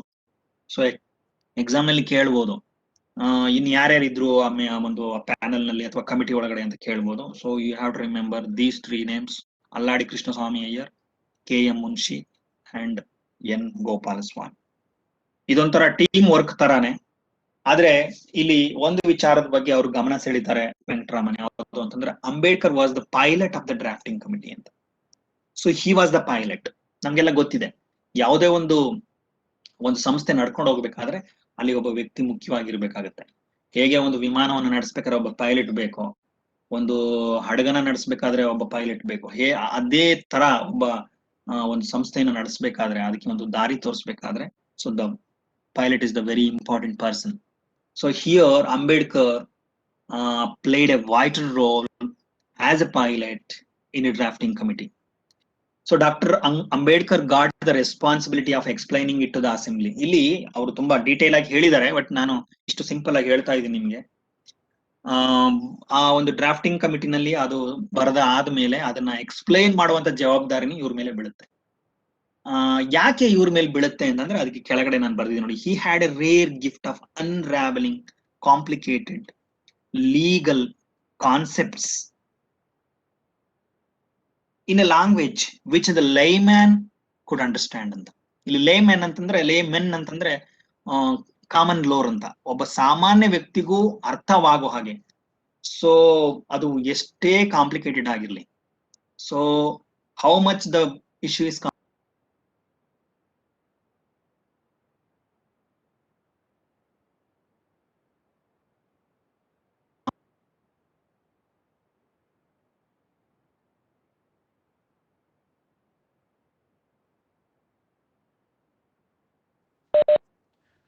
ಸರ್ ವಾಯ್ಸ್ ಬ್ರೇಕ್ ಆಗ್ತಿದೆ, ವಾಯ್ಸ್ ಕೇಳಿಸ್ತಾ ಇಲ್ಲ.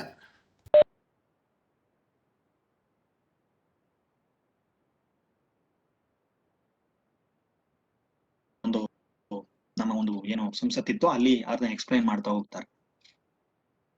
ಸೊ ಅಂದ್ರೆ ನಿಮ್ಗೆ ಇಲ್ಲಿ ಗೊತ್ತಾಗುತ್ತೆ ಅವ್ರಿಗೆ ಯಾವ ಯಾವ ರೀತಿಯ ಒಂದು ಗುಣಗಳಿತ್ತು ಅನ್ನೋದನ್ನ ನೀವು ಗಮನಿಸ್ಕೋಬಹುದು. ಸೊ ಇಲ್ಲಿ ನೆಕ್ಸ್ಟ್ ಪಾಯಿಂಟ್ ಏನು ಅವ್ರು ಹೇಳೋ ವಿಚಾರ ಏನು ಅಂತಂದ್ರೆ, ಕಾನ್ಸ್ಟಿಟ್ಯೂಷನ್ ಬಗ್ಗೆ ಹೇಳ್ತಾ ಹೋಗ್ತಾರೆ. The constitution is the fundamental document. ಇದ್ರ ಬಗ್ಗೆ ಈಗಾಗಲೇ ನಿಮಗೆ ಗೊತ್ತಿದೆ, ಇದ್ರ ಬಗ್ಗೆ ಹೇಳಿರ್ತಾರೆ ನಿಮ್ ಟೀಚರ್ಸ್. ನಮ್ಮ ದೇಶದ ಒಂದು ಮುಖ್ಯವಾದ ದಾಖಲೆ, ಒಂದು ದೇಶ ನಡಿಬೇಕಾದ್ರೆ ಯಾವ್ದು ವೆರಿ ಇಂಪಾರ್ಟೆಂಟ್ ಅಂತಂದ್ರೆ ನಮ್ಮ constitution. So the constitution is the fundamental document. ಇಲ್ಲಿ ಈ ವಿಚಾರವನ್ನ ನೀವು ನೆನ್ಪಿಟ್ಕೊಳ್ಳಿ. The constitution is the fundamental document. So ಈ ಒಂದು ಫಂಡಮೆಂಟಲ್ ಡಾಕ್ಯುಮೆಂಟ್ ಅಂತ ಏನಿದೆ, ಮೂಲ ದಾಖಲೆ, ಆಧಾರ ಅಂತ ಏನಿದೆ, ಆ ಒಂದು ವಿಚಾರವನ್ನು ನೆನ್ಪಿಟ್ಕೊಳ್ಳಿ. ಅದರ ಮೇಲೂ ಸಹ ಒಂದು ಪ್ರಶ್ನೆಯನ್ನು ಕೇಳೋದಿದೆ. ಸೊ ಮತ್ತೆ ಅವರು ತುಂಬಾ ಡೀಟೇಲ್ ಆಗಿ ಮಾತಾಡಿದ್ದಾರೆ. It defines the position and power of the 3 organs of the state. ನಿಮ್ಗೆ ಈಗಾಗಲೇ ಗೊತ್ತು 3 ಅಂಗಗಳಿರ್ತದೆ ಒಂದು ಸಂವಿಧಾನಕ್ಕೆ ಅಂತ. ಅದ್ರ ಬಗ್ಗೆ ತುಂಬಾ ಮಾತಾಡಿದಾರೆ ಅವರು. ಬಟ್ ನಾನಿಲ್ಲಿ ಆ 3 ಅಂಗಗಳು ಯಾವುದು ಅಂತ ಮಾತ್ರ ನಿಮ್ಗೆ ಇಲ್ಲಿ ಹೇಳ್ತಾ ಇದ್ದೀನಿ. ಎಕ್ಸಿಕ್ಯೂಟಿವ್, ಜುಡಿಷಿಯರಿ ಮತ್ತು ಲೆಜಿಸ್ಲೇಚರ್ ಅಂತ ಈ 3 ಅಂಗಗಳು ಇದ್ರಲ್ಲಿ ಇರ್ತವೆ. ಅದ್ರ ಪವರ್ಸು ಮತ್ತು ಅದರ ಲಿಮಿಟೇಷನ್ಸ್ ಅದ್ರ ಬಗ್ಗೆ ಎಲ್ಲ ಅಲ್ಲಿ ವಿಚಾರ ಇದೆ. But I don't think they can ask the frame questions on that issues. ಹಾಗಾಗಿ ನಾನು ಅದನ್ನ ಇಷ್ಟು ಸಿಂಪಲ್ ಆಗಿ ಮಾತ್ರ ಇಟ್ಕೊಂಡಿದ್ದೀನಿ.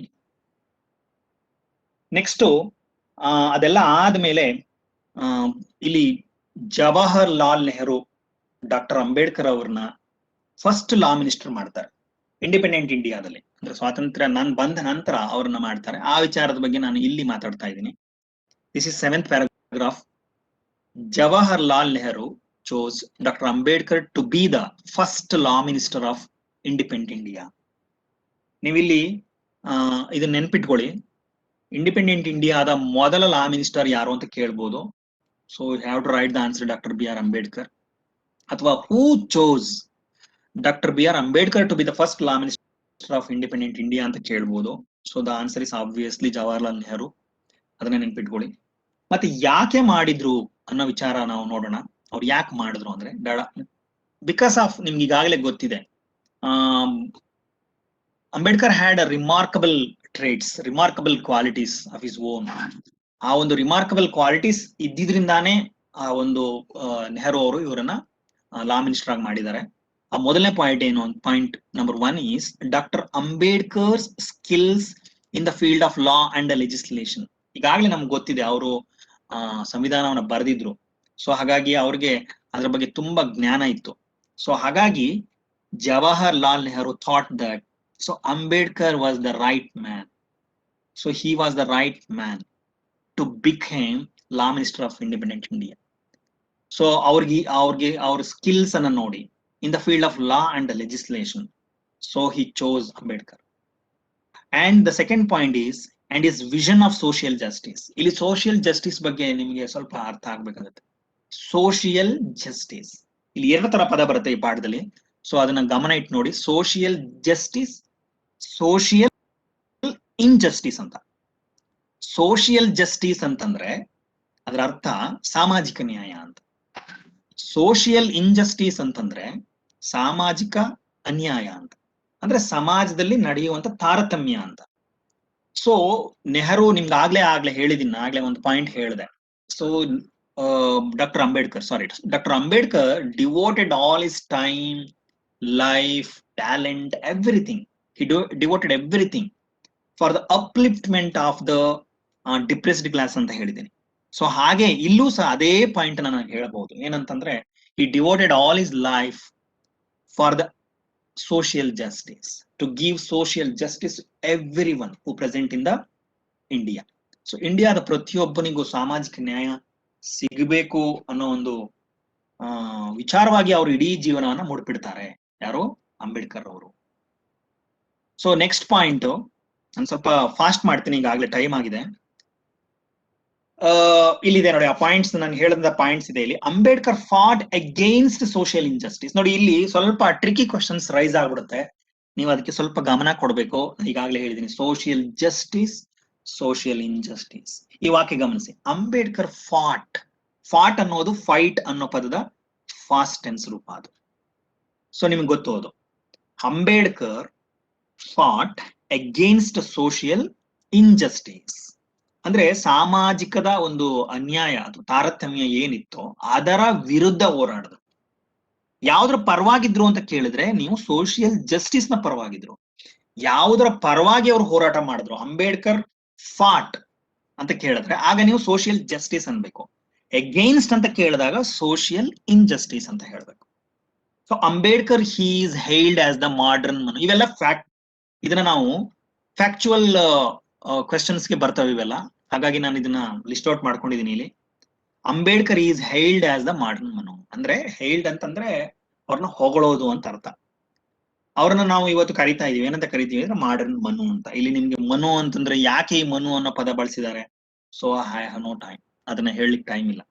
ಬಟ್ ಹಿಂದೂ ಸಮಾಜ ಒಂದು ರೀತಿ ನೀತಿಗಳು ಹೀಗಿರ್ಬೇಕು ಹಾಗಿರ್ಬೇಕು ಅಂತ ಒಂದು ಒಬ್ಬ ವ್ಯಕ್ತಿ ಮನುಸ್ಮೃತಿ ಅಂತ ಏನ್ ಕರಿತೀವೋ ಅದರಲ್ಲಿ ಬರೀತಾರೆ. ಮನು ಅನ್ನೋ ಒಬ್ಬ ಋಷಿ ಬರೆದಿದ್ದಾರೆ. ಸೊ ಇವರು ಸಹ ಒಂದು ಸ್ವಾತಂತ್ರ್ಯ ಭಾರತದಲ್ಲಿ ಒಂದು ಸಮಾಜ ಹೇಗಿರ್ಬೇಕು, ಹಕ್ಕುಗಳು ಹೇಗಿರ್ಬೇಕು, ಕರ್ತವ್ಯಗಳು ಹೇಗಿರ್ಬೇಕು ಅನ್ನೋದ್ರ ಬಗ್ಗೆ ಬರ್ದಿದ್ದಾರೆ. ಹಾಗಾಗಿ ಇವತ್ತು ನಾವು ಅವ್ರನ್ನ he was famous as the modern Manu. So ಹಾಗಾಗಿ ಈ ಮಾಡರ್ನ್ ಮನು ಅನ್ನೋ ಪದ ನೆನ್ಪಿಟ್ಕೊಳ್ಳಿ. ಸೊ ಇವತ್ತು ನಾವು ಅವ್ರನ್ನ ಮಾಡರ್ನ್ ಮನು ಅಂತ ಕರಿತೀವಿ. So Ambedkar was born in to Mahar family. Actually ಈ ಪಾಯಿಂಟ್ ಅನ್ನು ಅವ್ರು ಮೊದಲೇ ಹೇಳ್ಬೇಕಿತ್ತು, ಬಟ್ ಇಲ್ಲಿ ಹೇಳ್ತಾರೆ. ಯಾಕೆ ಹೇಳ್ತಾರೆ ಅಂತಂದ್ರೆ, though he was born to a Mahar family, but he wrote the constitution and he became the law minister. So nobody could imagine that. So ಯಾರೂ ಸಹ ಅದನ್ನ ಇಮ್ಯಾಜಿನ್ ಮಾಡ್ಲಿಕ್ಕೆ ಸಾಧ್ಯ ಇಲ್ಲ. So Born into one small caste, ಒಂದು ಸಣ್ಣ ಒಂದು ಜಾತಿಗೆ ಸೇರಿದಂತ ಒಬ್ಬ ವ್ಯಕ್ತಿ ಇಂತಹ ದೊಡ್ಡ ಸಾಧನೆ ಮಾಡ್ತಾನೆ ಅಂತಂದ್ರೆ ಅದನ್ನ ಯಾರಿಂದಾನೂ ಊಹೆ ಮಾಡ್ಲಿಕ್ಕೆ ಸಾಧ್ಯ ಇಲ್ಲ ಅಂತ ವೆಂಕಟರಾಮನ್ ಹೇಳ್ತಾರೆ. Nobody can imagine that. ಹೌದಲ್ವಾ? ಯಾರು ತಾನೇ ಮಾಡಿರ್ತಾರೆ? ಒಂದು ಹಳ್ಳಿಯಲ್ಲಿ ಹುಟ್ಟಿದ, ಬಡತನದಲ್ಲಿ ಹುಟ್ಟಿದಂತ ವ್ಯಕ್ತಿ ಇಂತಹ ಸಾಧನೆ, ಅದು ಭಾರತದಂತ ಒಂದು ದೊಡ್ಡ ದೇಶಕ್ಕೆ ಸಂವಿಧಾನವನ್ನ ಬರೀತಾರೆ ಅಂತಂದ್ರೆ ಅದು ನಿಜಕ್ಕೂ ಅಪ್ರಿಶಿಯೇಟ್ ಮಾಡ್ಬೇಕಾದಂತಹ ಒಂದು ಸಂಗತಿ. ಇಲ್ಲಿ ಅಡ್ವಾಂಟೇಜಸ್ ಆಫ್ ಕಾನ್ಸ್ಟಿಟ್ಯೂಷನ್ ಅಂತ, ಇಲ್ಲಿ ಏನಾಯ್ತು ಇದು ಅಂತ, ಈ ಒಂದು ಸಂವಿಧಾನದಿಂದ ಏನಾಯ್ತು ಇಲ್ಲಿ ಅನ್ನೋದ್ರ ಒಂದು 2 ಪಾಯಿಂಟ್ಸ್ ನಾನು ಬರ್ದಿದ್ದೀನಿ. ಅದು ಯಾರಿಗೆ ಅಂದ್ರೆ ಅದು that is for the depressed classes. ನಾನು ಮುಖ್ಯವಾಗಿ ಇಲ್ಲಿ ಗಮನ ಕೊಟ್ಟಿರೋದು ಯಾವ್ದಕ್ಕೆ ಅಂದ್ರೆ ಡಿಪ್ರೆಸ್ಡ್ ಕ್ಲಾಸ್ಗೆ ಏನಾಯ್ತು, ಅದರಿಂದ ಏನು ಲಾಭ ಆಯ್ತು, ಅಡ್ವಾಂಟೇಜ್ ಏನಾಯ್ತು ಅಂತ ಬರ್ತಿದ್ದೀನಿ. ಮೊದಲನೇದು, in the 4 decades much progress has been achieved in providing equality of opportunities to the people. ಈ ಒಂದು ಸಂವಿಧಾನ ಏನ್ ಮಾಡಿದೆ ಮೊದಲನೇದಾಗಿ ಅಂದ್ರೆ ಎಲ್ಲರಿಗೂ ಈಕ್ವಾಲಿಟಿಯನ್ನು ಕೊಟ್ಟಿದೆ. ಪ್ರೊವೈಡಿಂಗ್ ಈಕ್ವಾಲಿಟಿ ಆಫ್ ಆಪರ್ಚುನಿಟೀಸ್, ಅವಕಾಶದ ಒಂದು ಏನು ಇದೆ ಅದನ್ನ ಸಮಾನವಾಗಿ ಕೊಟ್ಕೊಂಡು ಹೋಗಿದೆ ಅದು. ಎರಡನೇ ಪಾಯಿಂಟ್ ಏನು ಅಂತಂದ್ರೆ, members of the scheduled caste find doors which had been close to them for centuries being opened. No legal bars exist today for self expression. ಇಲ್ಲಿ 3 ಪಾಯಿಂಟ್ ಅನ್ನು ನಾನು ಶಾರ್ಟ್ ಔಟ್ ಮಾಡಿ ಬರ್ಕೊಂಡಿದ್ದೀನಿ. ಸೊ ಮೊದಲನೇ ಪಾಯಿಂಟ್ ಏನು ಅಂದ್ರೆ, the doors of opportunity were entirely completely close to the scheduled caste and scheduled tribes. ನಿಮ್ಗೆ ಅದು ಹಿಂದಿನ ಒಂದು ಇತಿಹಾಸವನ್ನು ತೆಗೆದು ನೀವು ಓದಿದ್ರೆ ನಿಮ್ಗೆ ಗೊತ್ತಾಗುತ್ತೆ. They were deprived of all the opportunities. They did not get chance to go to the school. They did not get chance to become in government employee or higher level officers. ಇದೆಲ್ಲ ಆಗಿನ ಕಾಲದಲ್ಲಿ ಅವರಿಗೆ ಸಿಗ್ತಿರ್ಲಿಲ್ಲ for the depressed classes. So ಅವರಿಗೆ ಒಂದು ಈ constitution ಮಾಡಿದ್ದೇನು ಅಂತಂದ್ರೆ ಅವರಿಗೆ ಒಂದು ಅವಕಾಶವನ್ನು ಕೊಡ್ತು. ಇಟ್ ಓಪನ್ಸ್, ಅದು ಏನ್ ಮಾಡ್ತು ಅಂದ್ರೆ ಆ ಒಂದು ಡೋರ್ಗಳನ್ನ, ಮುಚ್ಚಿದ ಆ ಒಂದು ಬಾಗಿಲುಗಳಿಗೆ ಅವಕಾಶ, ಒಂದು ವಂಚಿತರಾಗಿದ್ರಲ್ಲ ಅವ್ರಿಗೆ ಅವಕಾಶವನ್ನು ಕೊಡ್ತಾ ಹೋಯ್ತು.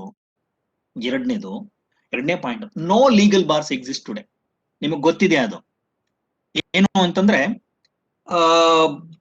No legal bars exist today. ಇವತ್ತು ಯಾವ ಒಂದು ಲೀಗಲ್ ಬಾರ್ಸು ಇಲ್ಲ. ಅಂತಂದ್ರೆ ನೀವು ಏನಾದ್ರೂ ಸಾಧನೆ ಮಾಡ್ತೀನಿ ಅಂದ್ರೆ ಅದಕ್ಕೆ ಕಾನೂನಾತ್ಮಕವಾಗಿ ಯಾವ ಅಡ್ಡಿನೂ ಇಲ್ಲ. There is no legal bars, there is no prohibitions. Anybody can become anything in India. ಇವತ್ತು ಯಾರು ಬೇಕಾದ್ರೂ ಏನ್ ಬೇಕಾದ್ರೂ ಆಗ್ಬೋದು, ಏನ್ ಸಾಧನೆ ಬೇಕಾದ್ರೂ ಮಾಡ್ಬೋದು, ಏನ್ ಬೇಕಾದ್ರೂ ಓದ್ಬೋದು, ಯಾವ ಸ್ಥಾನಕ್ಕೆ ಬೇಕಾದ್ರೂ ಅವ್ರು ಹೋಗ್ಬೋದು. ನೀವು ಪುಸ್ತಕದಲ್ಲಿ ಅದನ್ನ ನೀವು ನೋಡ್ಬೋದು. 8ನೇ ಪ್ಯಾರಾಗ್ರಾಫ್ ನಲ್ಲಿ ತುಂಬಾ ವಿವರವಾಗಿ ಇದು ಕೊಟ್ಟಿದೆ. ನಾನು ಅದನ್ನ ಇಷ್ಟು ಸಿಂಪಲ್ ಆಗಿ ಬರ್ಕೊಂಡಿದ್ದೀನಿ. ಮತ್ತೆ ಇಲ್ಲಿ ಸೆಲ್ಫ್ ಎಕ್ಸ್ಪ್ರೆಷನ್ ಅಂದ್ರೆ ನಿಮ್ಮ ಒಂದು ಅಭಿವ್ಯಕ್ತಿಗೆ, ಸ್ವ ಅಭಿವ್ಯಕ್ತಿಗೆ ಅವಕಾಶ ಇದೆ. ನಿಮ್ಗೆ ಗೊತ್ತಿದೆ, ನಮ್ಗೆ ಆ ಒಂದು ವಾಕ್ ಸ್ವಾತಂತ್ರ್ಯ ಕೊಟ್ಟಿದ್ದಾರೆ. ಸೊ ನಾವು ನಮ್ಗೆ ಅನ್ಸಿದ್ದನ್ನ ಇವತ್ತು ನಾವು ಎಕ್ಸ್ಪ್ರೆಸ್ ಮಾಡ್ಬೋದು. ಸೊ ಅದಕ್ಕೆ ಅವ್ರು ಹೇಳ್ತಾರೆ no legal bars exist. So these are the advantages. So constitution ಬಂದಿದ್ರಿಂದ ನಮ್ಗೆ ಆದಂತಹ ಒಂದು ಅಡ್ವಾಂಟೇಜಸ್ ಏನು ಅಂತಂದ್ರೆ, so all are become equal in India and everybody got chances to become anything, ಏನ್ ಬೇಕಾದ್ರೂ ಆಗ್ಬೋದು ಇವತ್ತು. So these are the 4 advantages I have listed out here. So let us move on to the next slide. Baba Saheb always stressed the importance of constitutional methods to achieve social objectives. So it needs a little bit explanation to understand. Actually, ಇದಕ್ಕೆ ಸ್ವಲ್ಪ explanation ಕೊಡಬೇಕಾಗುತ್ತೆ ನಾನು, but because of the time constraint ಇಲ್ಲಿ ಮಾಡ್ಲಿಕ್ಕೆ ಆಗ್ತಾ ಇಲ್ಲ. ಇಲ್ಲಿ ನಾನು ಸಿಂಪಲ್ ಆಗಿ ಹೇಳ್ಬೋದೇನು ಅಂದ್ರೆ, ಕಾನ್ಸ್ಟಿಟ್ಯೂಷನಲ್ ಮೆಥಡ್ಸ್ ಅಂದ್ರೆ ಏನು, ಸೋಷಿಯಲ್ ಆಬ್ಜೆಕ್ಟಿವ್ಸ್ ಅಂದ್ರೆ ಏನು. ಸೊ ಇದ್ರ ಬಗ್ಗೆ ವಿವರವಾಗಿ ಹೇಳಿದ್ರೆ ನಿಮ್ಗೆ ಅರ್ಥ ಆಗುತ್ತೆ. But I hope your teachers already done that job. So ಹಾಗಾಗಿ ನಾನು ಅದನ್ನ ನೆನಪಲ್ಲಿಟ್ಕೊಂಡು ಸಿಂಪಲ್ ಆಗಿ ಹೇಳಲಿಕ್ಕೆ ಟ್ರೈ ಮಾಡ್ತೀನಿ. ಸೊ ಅಂಬೇಡ್ಕರ್ ಅವರು ಕಾನ್ಸ್ಟಿಟ್ಯೂಷನಲ್ ಮೆಥಡ್ಸ್ ಅನ್ನ ಹೆಚ್ಚು ಇಂಪಾರ್ಟೆನ್ಸ್ ಕೊಡ್ತಾರೆ. ಏನಕ್ಕೆ ಅಂತಂದ್ರೆ, to achieve the social objectives. ಅಂದ್ರೆ ಸಮಾಜದಲ್ಲಿ ನಾವು ಕೆಲವು ಗುರಿಗಳನ್ನ ಇಟ್ಕೊಂಡಿರ್ತೀವಿ. ಅಂದ್ರೆ ಸಮಾನತೆ ಕೊಡೋದಾಗಿರ್ಬೋದು, ಅಥವಾ ನೌಕರಿ ಕೊಡೋದಾಗಿರ್ಬೋದು, ಆರ್ಥಿಕ ಸ್ವಾತಂತ್ರ್ಯ ಕೊಡೋದಾಗಿರ್ಬೋದು, ಸಾಮಾಜಿಕವಾಗಿ ಅಥವಾ ನಿಮ್ಮ ಒಂದು ಧಾರ್ಮಿಕ ಸ್ವಾತಂತ್ರ್ಯಗಳಿರ್ಬೋದು, ಇವುಗಳನ್ನ ನೀವು ಪಡ್ಕೊಳ್ಳಿಕ್ಕೆ ಅವಕಾಶ ಇದೆ ಇವತ್ತು. ಆದ್ರೆ ಪಡ್ಕೋಬೇಕಾದ್ರೆ you have to follow the constitutional methods ಅಂತ ಹೇಳ್ತಾರೆ. ಅಂದ್ರೆ ಸಂವಿಧಾನ ಬದ್ಧವಾಗಿ ನಮ್ಗೆ ಸಿಕ್ಕಿರುವಂತಹ ಒಂದು ಏನು ಮೆಥಡ್ಸ್, ವಿಧಾನಗಳಿವೆ, ಅವುಗಳನ್ನೇ ಬಳಸ್ಕೊಂಡು ನಾವು ಇವುಗಳನ್ನ ಪಡಿಬೇಕು.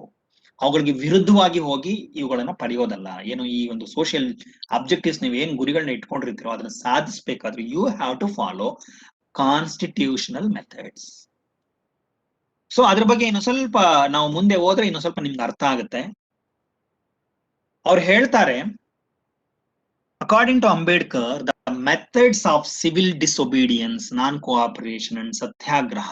ಇದ್ರ ಬಗ್ಗೆ ನೀವು ಕೇಳಿರ್ತೀರಿ. ಗಾಂಧೀಜಿ ಅವರು ಬಳಸಿದಂತಹ 3 ಮಂತ್ರಗಳಿವು, 3 ವಿಧಾನಗಳಿವು. ಮೊದಲನೇದು civil disobedience, non cooperation and satyagraha. ಇದನ್ನ ಅವರು ಬ್ರಿಟಿಷರ ವಿರುದ್ಧ ಬಳಸಿದ್ರು. ಬಟ್ ಇಲ್ಲಿ ಅಂಬೇಡ್ಕರ್ ಅವರು ಏನ್ ಹೇಳ್ತಾರೆ ಅಂತಂದ್ರೆ, ಇವು ಓಕೆ ಇದನ್ನ ಬಳಸೋದ್ ಸರಿ, ಆದ್ರೆ ನಮ್ಮ ಇಂಡಿಪೆಂಡೆಂಟ್ ಇಂಡಿಯಾದಲ್ಲ, ನಾವು ಎಲೆಕ್ಟ್ ಮಾಡಿದಂತಹ ಸರ್ಕಾರದ ವಿರುದ್ಧ ಇವುಗಳನ್ನ ಬಳಸಬಾರ್ದು ಅಂತ ಹೇಳ್ತಾರೆ ಅವರು. ಒಂದ್ ವೇಳೆ ನೀವು ಅದನ್ನ ಬಳಸಿದ್ರೆ it becomes grammar of anarchy. ಈ ಪದ ಇದೆಯಲ್ಲ, ಗ್ರಾಮರ್ ಆಫ್ ಅನಾರ್ಕಿ ಅನ್ನೋದನ್ನ ನೆನಪಿಟ್ಕೊಳ್ಳಿ. According to Ambedkar, the methods of civil disobedience, non cooperation and satyagraha. So these are the grammar of anarchy. Anarchy ಅಂದ್ರೆ ಇನ್ನೇನಿಲ್ಲ, ಅರಾಜಕತೆ ಅಂತ. ಅಂದ್ರೆ ಒಂದು ನಾವೇ ಎಲೆಕ್ಟ್ ಮಾಡಿದಂತಹ ಒಂದು ಗವರ್ನಮೆಂಟ್ ನಲ್ಲಿ ನಾವು ಇವುಗಳನ್ನ ಬಳಸ್ತಾ ಹೋದ್ರೆ, ಈ ಮೆಥಡ್ ಗಳನ್ನ ಬಳಸ್ತಾ ಹೋದ್ರೆ ಅಲ್ಲಿ ಅರಾಜಕತೆ ಉಂಟಾಗುತ್ತೆ, ಸಾರ್ವಜನಿಕ ಆಸ್ತಿ ನಷ್ಟ ಉಂಟಾಗುತ್ತೆ. ಸ್ಟ್ರೈಕ್ ಮಾಡೋದು, ಅಥವಾ ನಾನ್ ಕೋಆಪರೇಷನ್ ಮಾಡೋದು, ಡಿಸ್ಒಬೀಡಿಯನ್ಸ್ ಮಾಡೋದು, ಇದೆಲ್ಲ ಮಾಡ್ತಾ ಹೋದ್ರೆ ನಮ್ಮ ಒಂದು ದೇಶದ ಒಂದು ಏನಿದೆ ಆ ಒಂದು ಪ್ರಗತಿಗೆ ಅದು ಮಾರಕ ಅಂತ ಅವ್ರು ಹೇಳ್ತಾರೆ. ಯಾವ ಒಂದು ಕಾಂಟೆಕ್ಸ್ಟ್ ಅಲ್ಲಿ ಏನಂದ್ರೆ ಚೆನ್ನಾಗಿ ನೆನ್ಪಿಟ್ಕೊಳ್ಳಿ. ಅವ್ರು ಅದನ್ನ ಮುಂದೆ ಸ್ಟ್ರೆಸ್ ಮಾಡಿ ಹೇಳ್ತಾರೆ. ಏನಂತಂದ್ರೆ, so these methods are very useful if you use them against the foreign forces ಅಥವಾ foreign powers ಅಥವಾ alien powers ಇದನ್ನ ಹೇಳ್ತಾರೆ. But we should not use these methods in free India ಅದನ್ನು ಹೇಳ್ತಾರೆ ಅವರು. So independent Indiaದಲ್ಲಿ we should not use these methods. If you want to achieve a social justice, you can use any method rather than these 3 methods ಅಂತ ಹೇಳ್ತಾರೆ. So that means ನೀವು ಇವುಗಳನ್ನ ಬಳಸಬೇಡಿ, ಬಳಸಿ ಬೇರೆ ಇದಾವೆ ಅವುಗಳನ್ನ ಬಳಸ್ಕೊಂಡು ನಿಮ್ಮ ಗುರಿಯನ್ನು ಸಾಧಿಸಿ ಅಂತ ಹೇಳ್ತಾರೆ. ಸೊ ಹಾಗಾಗಿ ಗ್ರಾಮರ್ ಆಫ್ ಅನಾರ್ಕಿ ಅನ್ನೋ ಪದ ಇದೆಯಲ್ಲ, ಅದನ್ನ ನೆನ್ಪಿಟ್ಕೊಳ್ಳಿ. ಯಾವ್ದನ್ನ ಅವರು ಗ್ರಾಮರ್ ಆಫ್ ಅನಾರ್ಕಿ ಅಂತ ಕೇಳಿದ್ರೆ, civil disobedience, non cooperation and satyagraha. So he stressed that these methods should be used only to fight against alien powers. Alien means foreign, that's all, very simple. So ಅವ್ರು ಅದನ್ನು ಹೇಳ್ತಾರೆ, very important ಆಗಿ ಹೇಳ್ತಾರೆ. ನಾವ್ ಅನ್ಕೊಡ್ಬೋದು ಇದೇನು ಗಾಂಧೀಜಿ ಅವ್ರು ಮಾಡಿದಂತ ವಿಚಾರದ ಬಗ್ಗೆ ವಿರುದ್ಧವಾಗಿದೆ. ಅದು ಆಪೋಸಿಟ್ ಆಗಿಲ್ಲ, ಬಟ್ ಅವರು ಯಾವ ಸಂದರ್ಭದಲ್ಲಿ ಇದು ವರ್ಕೌಟ್ ಆಗೋದಿಲ್ಲ ಅಂತ ಬರೀತಾರೆ ಅಷ್ಟೇ. ಹಾಗಾಗಿ ಇಲ್ಲಿ ಈ ಪಾಯಿಂಟ್ ನೆನ್ಪಿಟ್ಕೊಳ್ಳಿ. He stressed that these methods can be used, you can use these methods to fight against the alien powers, not against us, ನಮ್ಮ ವಿರುದ್ಧನೇ ಹೋರಾಟ ಮಾಡ್ಲಿಕ್ಕಲ್ಲ ಅಂತ ಅವ್ರು ಹೇಳ್ತಾರೆ. ಇದರಲ್ಲಿ let us move on to the 14th paragraph ನಲ್ಲಿ ಕೆಲವು ವಿಚಾರ, ಕ್ಯಾಸ್ಟಿಸಂ ಬಗ್ಗೆ ಕೆಲವು ವಿಚಾರಗಳ ಬಗ್ಗೆ ಹೇಳ್ತಾರೆ ವೆಂಕಟರಾಮನ್. ಸೊ ಅದ್ರಲ್ಲಿ ನಾನು ಇಂಪಾರ್ಟೆಂಟ್ ಇರೋದನ್ನು ಮಾತ್ರ ಇಲ್ಲಿ ನಾನು ನಿಮ್ಗೆ ಪಾಯಿಂಟ್ ಔಟ್ ಮಾಡ್ತಾ ಇದ್ದೀನಿ. According to Buddha there are 2 divisions in India. In India or in the world, according to Buddha, you know Buddha ಯಾರು ಅಂತ ನಿಮಗೆ ಗೊತ್ತಿದೆ. So according to Buddha there are 2 divisions, only 2 divisions in the world. So what are those 2 divisions? The first one is noble and wholesome. ಇದ್ರ ಮೇಲೆ question ಕೇಳಬಹುದು, ಹಾಗಾಗಿ ನೆನ್ಪಿಟ್ಕೊಳ್ಳಿ. So according to Buddha what are the caste systems in India ಅಂತ ಕೇಳ್ಬೋದು. So the first one is noble, ಶ್ರೇಷ್ಠವಾದವರು, and wholesome, ಪರಿಪೂರ್ಣರಾದವರು ಅಂತ. The second one is ignoble and unwholesome. Ignoble ಅಂತಂದ್ರೆ ಈಗಾಗಲೇ ಹೇಳಿದೀನಿ ನಾನು ನಿಮ್ಗೆ. ನೋಬಲ್ ಅಂತಂದ್ರೆ ಏನಂತ ಹೇಳಿದೀನಿ, ಶ್ರೇಷ್ಠವಾದವರು, ಇಲ್ಲಿ ಶ್ರೇಷ್ಠರು ಅಲ್ಲದವರು, ಮತ್ತು ಅನ್ಹೋಲ್ಸಮ್, ಅಪರಿಪೂರ್ಣರಾದವರು ಅಂತ ಅರ್ಥ. ಸೊ ಅದ್ರ ಬಗ್ಗೆ ಹೆಚ್ಚು ವಿಚಾರ ಇಲ್ಲ ಅಲ್ಲಿ. ಸೊ ಅವರು ಕೇವಲ 2, ಯಾಕೆಂತಂದ್ರೆ ನಮ್ಮ ಇಂಡಿಯಾದಲ್ಲಿ ನಿಮಗೆ ಗೊತ್ತಿದೆ ಎಷ್ಟೊಂದು ಜಾತಿಗಳಿವೆ ಅಂತ ಲೆಕ್ಕ ಹಾಕ್ಲಿಕ್ಕೆ ಆಗಲ್ಲ, ಅಷ್ಟೊಂದಿದ್ದಾರೆ. ಬಟ್ ಅದಕ್ಕೆ ಅವರು ಅದನ್ನ ವೆರಿ ಸಿಂಪ್ಲಿಫೈ ಮಾಡಿ ಇಷ್ಟು ಜಾತಿ ಇದ್ರೆ ಸಾಕು ಇಂಡಿಯಾದಲ್ಲಿ ಅಂತ ಅವ್ರು ಹೇಳ್ತಾರೆ. ಹಂಗೇನೆ according to Tamil poetess Avvai there are only 2 castes in the world.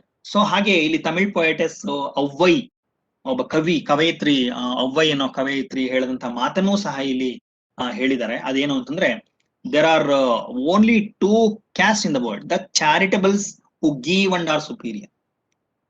ಇಲ್ಲಿ ಚಾರಿಟಬಲ್ಸ್ ಅಂತಂದ್ರೆ ದಾನ ಮಾಡೋರು ಅಂತ, ದಾನ ಮಾಡೋರು, ಹಾಗಾಗಿ ಅವರು ಸುಪೀರಿಯರ್. ಮತ್ತೆ ದ ಮೈಸರ್ಸ್, ಜಿಪುಣರು, ಏನು ಅನ್ಸದೇ ಇರೋರು, ಹಾಗಾಗಿ ಅವರು ಇನ್ಫೀರಿಯರ್. ಸೊ ಇಲ್ಲಿ ಸುಪೀರಿಯರ್ ಅಂಡ್ ಇನ್ಫೀರಿಯರ್ ಅನ್ನೋ 2 ಪದವನ್ನ ನೆನ್ಪಿಟ್ಕೊಳ್ಳಿ. ಸೊ ಹಾಗಾಗಿ 2 ರೀತಿಯ ಜಾತಿಗಳಿದೆ, ಒಂದು ಚಾರಿಟಬಲ್ಸ್, ಇನ್ನೊಂದು misers, according to Avvai, according to Tamil poetess Avvai. ಇದನ್ನ ನಿಮ್ಗೆ ಈ ಸ್ಟೇಟ್ಮೆಂಟ್ ಕೊಟ್ಟು ಇದು ಯಾರ ಸ್ಟೇಟ್ಮೆಂಟ್ ಅಂತ ಎಕ್ಸಾಮ್ ನಲ್ಲಿ ಕ್ವಶನ್ ಕೇಳ್ಬೋದು.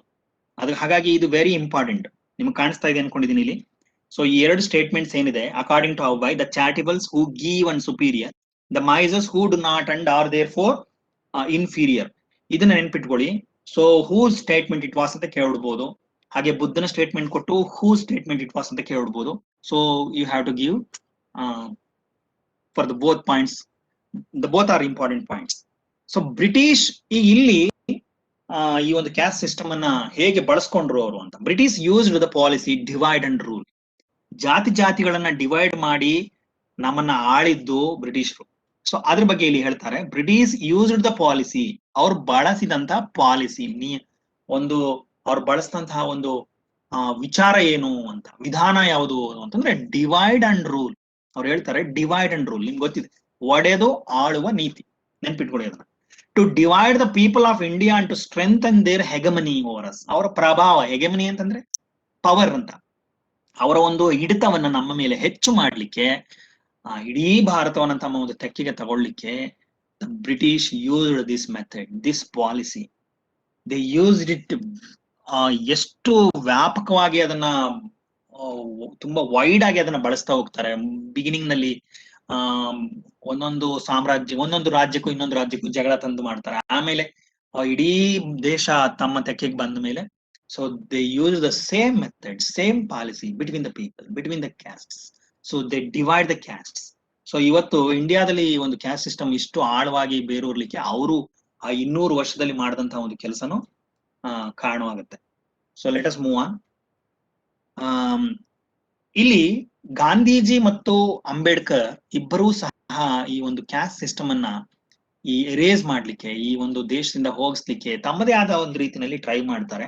Gandhi and Ambedkar tried wipe out caste discrimination from India using different approach. So ಇಲ್ಲಿ 2 ಅಪ್ರೋಚ್ಗಳ ಬಗ್ಗೆ ಇದೆ. ನಿಮ್ಗೆ ಗೊತ್ತಿದೆ, ನಿಮ್ಗೆ ಟೀಚರ್ಸ್ ಪಾಠ ಮಾಡುವಾಗ ಹೇಳಿರ್ತಾರೆ, this is for 2 marks question, 2 marks question ಆಗಿ ಬರ್ಬೋದು ಇದು ಅಂತ. ಸೊ ಅಲ್ಲಿ ನೀವು 2 ಪಾಯಿಂಟ್ ನೆನ್ಪಿಟ್ಕೋಬಹುದು. What are the approaches Gandhi and Ambedkar use to wipe out the caste system from India? So what are the approaches ಅಂತ ಕೇಳ್ತಿದ್ರು. ಇಲ್ಲಿ ಹೇಗೆ ಕೇಳ್ತಾರೋ ನೋಡೋಣ. ಸೊ ಸಿಂಪ್ಲಿಫೈ ಮಾಡಿ ಹೇಗೆ ಕೇಳ್ಬೋದು ಅಂತ ಆಮೇಲೆ ಹೇಳ್ತೀನಿ ನಾನು. So how did Ambedkar So what was the Ambedkar's approach? So how did Ambedkar try to wipe out the caste system from India? So Ambedkar stressed or did so by reminding depressed classes of their inherent rights to equality with the higher castes. ಸ್ವಲ್ಪ ನಿಮ್ಗೆ ಕಷ್ಟ ಆಗುವಂತ ವಾಕ್ಯ, it's okay. ಅವ್ರು ಏನ್ ಮಾಡಿದ್ರು ಅಂತ ನೇರವಾಗಿ ಹೇಳ್ತೀನಿ. So Ambedkar stressed the rights. ಅವರು ಹಕ್ಕುಗಳ ಬಗ್ಗೆ ಮಾತಾಡ್ತಾರೆ. ಯಾರಿಗಿರುವಂತ ಹಕ್ಕುಗಳು? ಲೋಯರ್ ಒಂದು ಕ್ಯಾಸ್ಟ್ ಏನಿದೆ, ಡಿಪ್ರೆಸ್ಡ್ ಕ್ಲಾಸಸ್ ಏನಿದೆ, ಕ್ಯಾಸ್ಟ್ ಏನಿದೆ, ಅವರಿಗಿರುವಂತ ಹಕ್ಕುಗಳ ಬಗ್ಗೆ ಮಾತಾಡ್ತಾರೆ. ನಿಮ್ ಹಕ್ಕು ಅದನ್ನ ತಗೊಳ್ಳಿ ಅಂತ ಹೇಳ್ತಾರೆ. Gandhiji did the same by reminding higher caste of their duty towards depress classes. ಅವರು ಈ ಗಾಂಧೀಜಿ ಹೇಳದ್ದೇನು ಅಂತಂದ್ರೆ, ಹೈಯರ್ ಕ್ಲಾಸ್ ಗಳಿಗೆ ಹೇಳ್ತಾರೆ ನಿಮ್ಮ ಕರ್ತವ್ಯ ಅದು, ಅವ್ರಿಗೆ ಅವಕಾಶವನ್ನ ಕೊಡೋದು ನಿಮ್ಮ ಕರ್ತವ್ಯ ಅಂತ ಹೇಳ್ತಾರೆ. So Gandhiji stressed duty, Ambedkar stressed rights. So ಎರಡು ಪಾಯಿಂಟ್ ಅನ್ನು ನೆನ್ಪಿಟ್ಕೊಳ್ಳಿ. ಸೊ ಅದ್ರ ಮೇಲೆ ಏನಾದ್ರು ಕ್ವಶನ್ ಬಂದ್ರೆ it would be very easy to answer. So ನಾನೀಗ ಕೊನೆಯ ಒಂದು ಭಾಗಕ್ಕೆ ಬರ್ತಾ ಇದ್ದೀನಿ.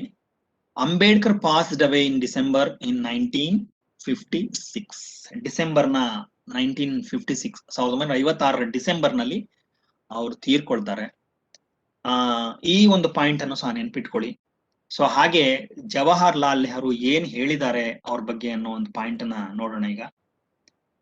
Jawahar Lal Nehru described Baba Saheb has A symbol of revolt. ಅದ್ರ ಬಗ್ಗೆ ತುಂಬಾ ಡೀಟೇಲ್ ಆಗಲಿದೆ, ನೀವು ನೋಡಿ. ಇಷ್ಟನ್ನ ನೆನ್ಪಿಟ್ಕೊಳ್ಳಿ, ಸಿಂಬಲ್ ಆಫ್ ರಿವೋಲ್ಟ್ ಅನ್ನೋ ಪದ ವೆರಿ ಇಂಪಾರ್ಟೆಂಟ್, ಅದ್ರ ಮೇಲೆ ಗಮನ ಕೊಡಿ. ಜವಾಹರ್ ಲಾಲ್ ನೆಹರು ಡಿಸ್ಕ್ರೈಬ್ಡ್, ಸೊ ಅವ್ರನ್ನ ವರ್ಣಿಸಿದ್ದಾರೆ ಏನಂತ ಅಂತಂದ್ರೆ ಆ ಸಿಂಬಲ್ ಆಫ್ ರಿವೋಲ್ಟ್ ಅಂತ. ಸೊ ಇಲ್ಲಿವರೆಗೆ ನಾವು so far we have gather some information. So ಬಹಳಷ್ಟು ವಿಚಾರಗಳನ್ನ ನಾವೇನ್ ಮಾಡಿದೀವಿ ಅಂತಂದ್ರೆ ಸಂಗ್ರಹಿಸ್ಕೊಂಡಿದೀವಿ. ಇವುಗಳು ನಿಮ್ಗೆ ಖಂಡಿತವಾಗಿ ಈ ಒಂದು ಮಲ್ಟಿಪಲ್ ಚಾಯ್ಸ್ ಕ್ವಶನ್ ಗಳನ್ನ ಆನ್ಸರ್ ಮಾಡ್ಲಿಕ್ಕೆ ಖಂಡಿತ ಹೆಲ್ಪ್ ಆಗುತ್ತೆ. ಈಗ ನಾನು I will start multiple choice questions. Before that, if you have any doubt you can ask me now. If you have any doubt ಇದ್ರೆ ಕೇಳಿ. ಡೌಟ್ ಇದ್ರೆ, ಏನಾದ್ರೂ ನಾನು ಹೇಳಿರೋ ವಿಚಾರದಲ್ಲಿ ಅವರು ಡೌಟ್ ಇದ್ರೆ I will go back to that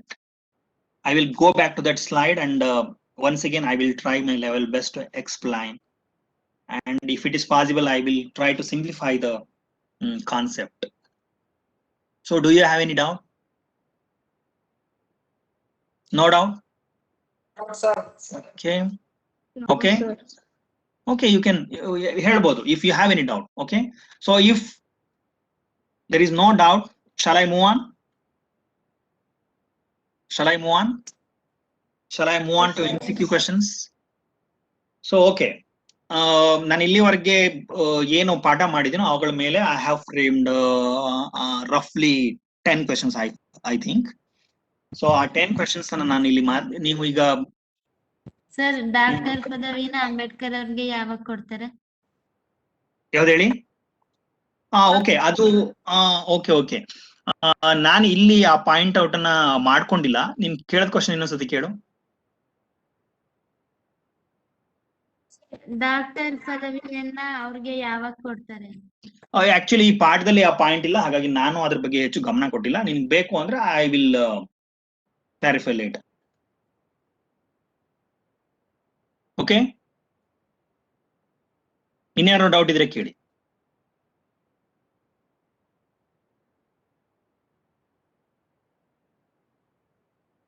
ಏನಿಲ್ವಾ?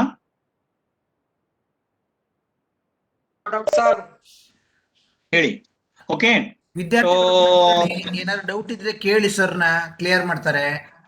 ಆಮೇಲೆ ಪಾಠಕ್ಕೆ ಸಂಬಂಧಪಟ್ಟಂತೆ ಕೇಳಿ, ಏನಿದೆ ಅವುಗಳನ್ನ ಕೇಳಿ. ಔಟ್ ಆಫ್ ಸಿಲೆಬಸ್ ಕೇಳೋದು ಬೇಡ. ನಾನು ಅದ್ರ ಬಗ್ಗೆ ಹೆಚ್ಚು ಅದು ಗಮನ ತಗೊಂಡಿಲ್ಲ ನಾನು ಅದ್ರ ಬಗ್ಗೆ. ಓಕೆ, ಬೇಕು ಅಂದ್ರೆ ನಾನು ಅದ್ರಲ್ಲಿ ಇದ್ರಲ್ಲಿ ಹಾಕ್ತೀನಿ ಬಿಡಿ. ಅದ್ರಲ್ಲಿ ನಿಮ್ಮ ಗ್ರೂಪ್ ಇದೆಯಲ್ಲ, ಟೆಲಿಗ್ರಾಮ್ ಗ್ರೂಪ್, ಅದ್ರಲ್ಲಿ ನೀವು ಕೇಳೋ ಕ್ವಶನ್ಗೆ ಉತ್ತರ ಹಾಕ್ತೀನಿ. ಓಕೆ, ಈಗ ಮಲ್ಟಿಪಲ್ ಚಾಯ್ಸ್ ಕ್ವಶನ್ಸ್ ಇದೆ, ಅವುಗಳ ಬಗ್ಗೆ ನಿಮ್ಮ ಪ್ರಶ್ನೆಗಳನ್ನ ನಾನು ತೋರಿಸ್ತಾ ಹೋಗ್ತೀನಿ. ನೀವು ಹ್ಯಾಂಡ್ ರೈಸ್ ಮಾಡಿ, ಅವರು ನಿಮ್ಗೆ ಚಾನ್ಸ್ ಕೊಡ್ತಾರೆ, ನೀವು ಅದಕ್ಕೆ ಉತ್ತರ ಹೇಳ್ತಾ ಹೋಗಿ. ಸೊ ಸ್ಟಾರ್ಟ್ ಮಾಡೋಣ.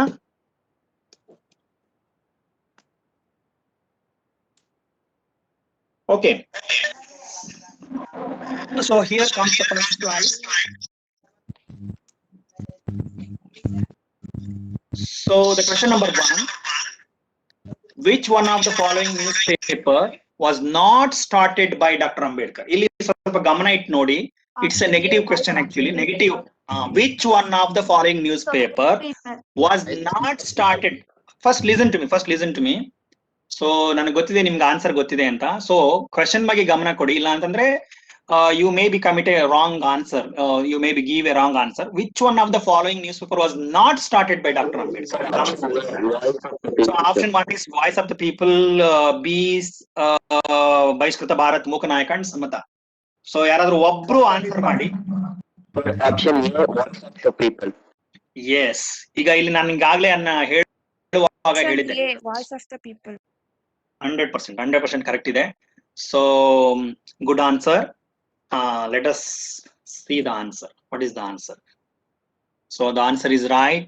Voice of the people. So this is not the paper started by Ambedkar. ಇದನ್ನ ಈ ತರನಾರು ಕೇಳ್ಬೋದು ಅಥವಾ ನಿಮ್ಗೆ ಅಲ್ಲಿ ಪಾಠ ಮಾಡುವಾಗ ಹೇಳಿದೀನಿ ನಾನು, ಹಂಗೆ ಬೇಕಾದ್ರೂ ಕೇಳ್ಬೋದು. Which of the following paper is started by Ambedkar ಅಂತ ಕೇಳಿ ಆಗ ಅಲ್ಲಿ ಯಾವ್ದಾದ್ರು ಮೂಕನಾಯಕನೋ ಸಮಾತಾನೋ ಅಥವಾ ಬಹಿಷ್ಕೃತ ಭಾರತ ಇರುತ್ತೆ.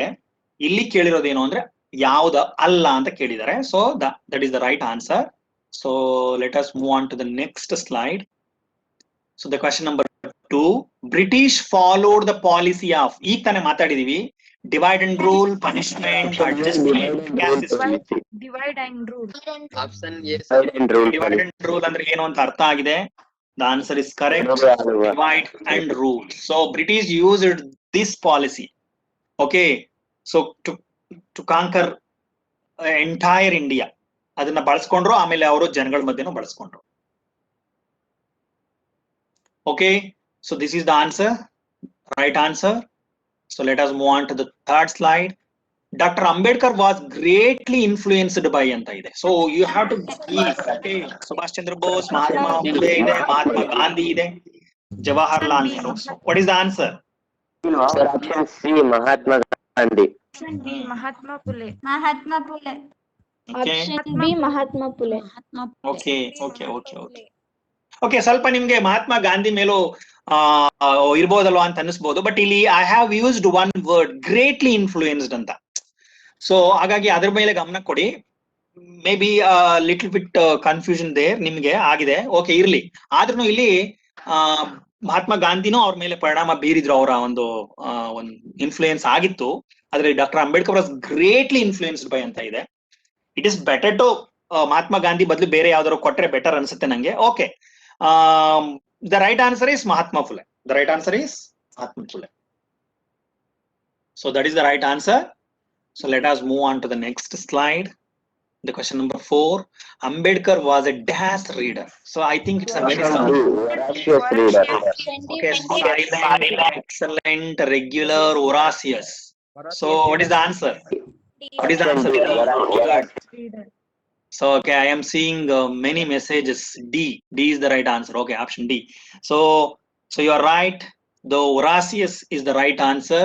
Ambedkar was a voracious reader. So he loved to read lot of books. So the voracious is the right answer. So let us go to the next question. Dr. Ambedkar was made chairman of NAS. So you should be very careful. There are so many committees. Option B Foreign committee is there, drafting committee is there, constitution committee is there, national committee is also there. You should be very careful. Okay, don't be hurry. Don't give answer hurriedly. Don't give. Don't be confused. There are so many committees. So go through all the 4 options carefully, then give the answer. Sir, Foreign option committee, B, drafting committee, committee. constitution committee. So according to okay, drafting committee is the right answer. Okay, let us see. So what is the answer? So drafting committee is the right answer. Okay, shall we move on to the next slide? Okay, Dash chose Dr. Ambedkar to be the first law minister. Vallabhbhai Patel, Jawaharlal Nehru, Mahatma Gandhi. So are you sure? Okay, option C. Okay, I can see many answers. C is the right answer. Yes, Jawaharlal Nehru. So ಈಗಾಗಲೇ ಹೇಳಿದೀನಿ ನಿಮ್ಗೆ, ಇವರೇ ಅವರನ್ನ choose ಮಾಡಿದ್ದು. So let us go to the next slide. Question number 7. According to Jawaharlal Nehru, Baba Saheb was a symbol of revolt, anarchy, peace, hope. So what is the answer? Revolt. Okay, seventh one is A. Okay, A is the answer. So for your sake of knowledge, I am going to explain one by one. Revolt, you know that ಈಗಾಗಲೇ ಗೊತ್ತಿದೆ, ಕ್ರಾಂತಿಯ ಸಂಕೇತ ಅವರು. Anarchy ಗೊತ್ತಿದೆ, ಅರಾಜಕತೆ ಅಂತ. Piece ಗೊತ್ತಿದೆ, so ಶಾಂತಿ ಅಂತ. Hope ಅಂದ್ರೆ ಗೊತ್ತಿದೆ, ನಂಬಿಕೆ ಅಂತ, ಆಶಾಭಾವನೆ ಅಂತ. So he is the symbol of revolt. ಅದ್ರ ಬಗ್ಗೆ ತುಂಬಾ ಡೀಟೇಲ್ ಆಗಿದೆ. You go through it and you will get the idea. So the next question is Ambedkar fought against. So you should give. Social injustice. Okay, depressed class, social injustice, downtrodden people, social injustice. You should be very careful. So fought against. The question is Social injustice. 100% correct. I think let us see the answer. Yes, sir. Social injustice. Right. So okay. So well, let us move on to the next slide. Dr. Ambedkar bought dash of books from London. So you should be very careful. What is the answer? Okay, someone is saying 25. Someone is saying 25. No, it is not 25. I think. Option A. Be careful. Someone is saying option B. Someone is saying option B. So you should be okay. So remember that slide. In that slide, I have described. He bought 32 books from London and he bought 2,000 books from New York. So you have to remember those points. Okay, the right answer is 32 boxes. Okay, from London he bought 32 boxes. So let us go to the last but not least 10th question. The 14th amendment of the Constitution of the USA. So what is that? Freedom to black Americans, gave money to all Americans. Okay, I am seeing the answers. Yes, sir. Okay, A. So everybody is saying A. Okay, let us see what is the answer. Gave freedom to black Americans. Black. Okay, so very good. ತುಂಬಾ ಚೆನ್ನಾಗಿ answer ಮಾಡಿದಿರಿ. ಮತ್ತೆ ಇಷ್ಟೊತ್ತು ತುಂಬಾ patience ಆಗಿ ಹೆಚ್ಚು ಕಡಿಮೆ ಒಂದೂವರೆ ಗಂಟೆ ಅನ್ಕೋತೀನಿ. ಸೊ ಅಷ್ಟೊತ್ತವರೆಗೆ ನನ್ನ ಜೊತೆ ಇದ್ದು ನನ್ನ ಪಾಠನ ಕೇಳಿದಿರಿ. I am very thankful to you all. So and I am very grateful to all the faculties who gave me a chance to give this lesson to you. Okay, once again ಎಲ್ರಿಗೂ thanks ಹೇಳ್ತಾ ನನ್ನ ಕ್ಲಾಸನ್ನ ಮುಗಿಸ್ತಾ ಇದ್ದೀನಿ. Thank you, sir. Thank you, sir. Thank you so much. Thank you. ವಿದ್ಯಾರ್ಥಿಗಳು ಇಲ್ಲಿ ಕೇಳಿ, ಏನಾದ್ರು doubts ಇದ್ರೆ ಕೇಳಿ ಸರ್ನ. Useful class. ಡೌಟ್ಸ್ ಏನಾರು ಇದ್ರೆ ಕೇಳಿ. ಡೌಟ್ಸ್ ಇದ್ರೆ ಕೇಳ್ರೋ. No doubt, sir. No doubts, ma'am. ಡೌಟ್ಸಾ?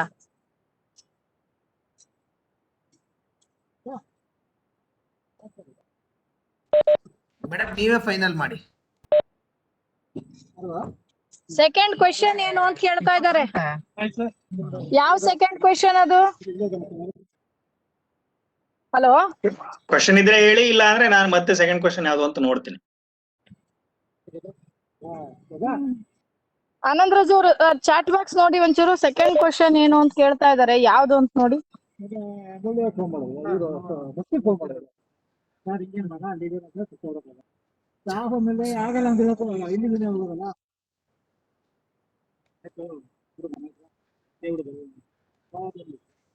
Second question screen ಕಾಣಿಸ್ಲಿಲ್ಲ ಅಂತ. ಹಂಗ ಇಲ್ಲಿದೆ ನೋಡಿ. Second question, British followed the policy of ಅಂತ ಇದೆ. ಡಿವೈಡ್ ಅಂಡ್ ರೂಲ್, ಪನಿಷ್ಮೆಂಟ್ ಇದೆ, ಅಡ್ಜಸ್ಟ್ಮೆಂಟ್ ಇದೆ, ಕ್ಯಾಸ್ಟ್ ಸಿಸ್ಟಮ್ ಇದೆ. So this is the second question. ಈಗ ಪಿಪಿಟಿ ಕ್ಲಾಸ್ ಮೇಡಮ್ ಚೆನ್ನಾಗಿ ಬಂದಿತ್ತು. ಅಷ್ಟೇ. ಪಿಪಿಟಿ ನನ್ನ ಹತ್ರ ಪಿಪಿಟಿ ರೆಡಿ ಇದೆ, ಅದನ್ನ ನಾನು ಕಳಿಸ್ತೀನಿ ಮೇಡಮ್. ಹಾ ಓಕೆ ಕೇಳ್ತಾ ಇದಾರೆ ಮಕ್ಕಳು. ಸೂಪರ್ ಆಗಿತ್ತಂತೆ, ವೆರಿ ಯೂಸ್ಫುಲ್ ಕ್ಲಾಸ್. ಚೆನ್ನಾಗಿ ಸೂಪರ್ ಆಗಿ ಇತ್ತು sir. Thank you so point much. ಬರ್ತಾ ಇರೋದು Very ನಿಮ್ಗೆ. useful Fourth class. question ಇನ್ನೊಂದ್ಸಲ ಹೇಳಿ ಅಂತೆ. Class Fourth was question. very attractive, sir. Thank you very much. Mahesh madam ಹೇಳಿ. ಫೋರ್ತ್ ಕ್ವೆಶ್ಚನ್ ಇನ್ನೊಂದ್ಸಲ ಹೇಳಿ ಅಂತ ಕೇಳ್ತಿದ್ದಾರೆ. Ambedkar was a dash reader ಹಾಕಿದೀನಿ ನೋಡಿ. Charitable means. ಏನ್ ಹೇಳಿ? Charitable means. ಅದು ನಾನು ಇದು ಅಲ್ಲಿ ಪಾಯಿಂಟ್ ಹೇಳಿದ್ನಲ್ಲ ಅದನ್ನ, ಅದು ಕ್ವೆಶನ್ ಅಲ್ಲಿ ಇಲ್ಲ ಆಕ್ಚುಲಿ. ನಾನು ಬೇಕಾದ್ರೆ ನಿಮ್ಗೆ ಆ ಸ್ಲೈಡ್ ಹಾಕ್ತೀನಿ ನೋಡಿ, ಇಲ್ಲಿ ಸ್ಲೈಡ್ ಹಾಕ್ತೀನಿ. ಇದು ನೀವು ಹೇಳ್ತಿರೋದು ಅಕಾರ್ಡಿಂಗ್ ಟು ತಮಿಳ್ ಪೊಯೆಟಸ್ ಹೌವೈ, according to Tamil poets there are only 2 castes in the world, the charitables ಅಂತ. ಚಾರಿಟಬಲ್ಸ್ ಅಂದ್ರೆ ಉದಾರಿಗಳು ಅಂತ. ಚಾರಿಟಬಲ್ಸ್ ಅಂದ್ರೆ ಉದಾರಿಗಳು ಅಂತ. ನಂಗೆ ಸರಿ ಕೇಳಿಸ್ತಿಲ್ಲ ವಾಯ್ಸ್. ಲಾಸ್ಟ್ ಕ್ವೆಶ್ಚನ್ ಅಂತೆ. Question last one. Network issue ಇಂದ ಕಾಣಿಸ್ಲಿಲ್ಲ. ಲಾಸ್ಟ್ ಕ್ವೆಶ್ಚನ್ ಅಂತ ಕೇಳ್ತಾವ್ರೆ. ಓಕೆ ಆಕ್ಚುಲಿ ನಾನು PDF ಹಾಕ್ತೀನಿ ಮೇಡಮ್, PDF ಮಾಡಿ ರೆಡಿ ಮಾಡಿ ಇಟ್ಟಿದ್ದೀನಿ. ಮತ್ತೆ ಇನ್ನೊಂದು ಹೇಳೋದು ಮರ್ತಿದ್ದೆ, ಇದು ಲಿಂಕ್ ಕೊಡ್ತೀನಿ ಈಗ.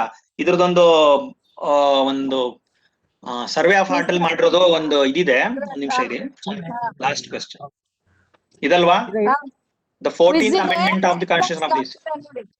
ಓಕೆ, ಅದ್ರ ಲಿಂಕ್ ಈಗ ಕೊಡ್ತೀನಿ ಮೇಡಮ್. ಈಗ ಚಾಟ್ ಬಾಕ್ಸ್ ಅಲ್ಲಿ ಹಾಕ್ತೀನಿ ಈಗ. ಮಕ್ಕಳ ನೋಡಿ. ಇದು ಎಂಡ್ ಮಾಡಿದ್ಮೇಲೆ ಚಾಟ್ ಬಾಕ್ಸ್ ಕಾಣುತ್ತೆ ನಂಗೆ, ಅಲ್ಲಿವರೆಗೆ ಕಾಣಿಸಲ್ವೇನೋ ಐ ಥಿಂಕ್. ಇಲ್ಲ ಸಿಗುತ್ತೆ. ಇಲ್ಲ ಇದೆ ಚಾಟ್ ವಿತ್ ಇದಿದೆ ಮೇಡಮ್. ಒಂದ್ ನಿಮಿಷ ಹಂಗೆ ಫಸ್ಟ್ ಹಾಕ್ಬಿಡ್ತೀನಿ ಇದನ್ನ.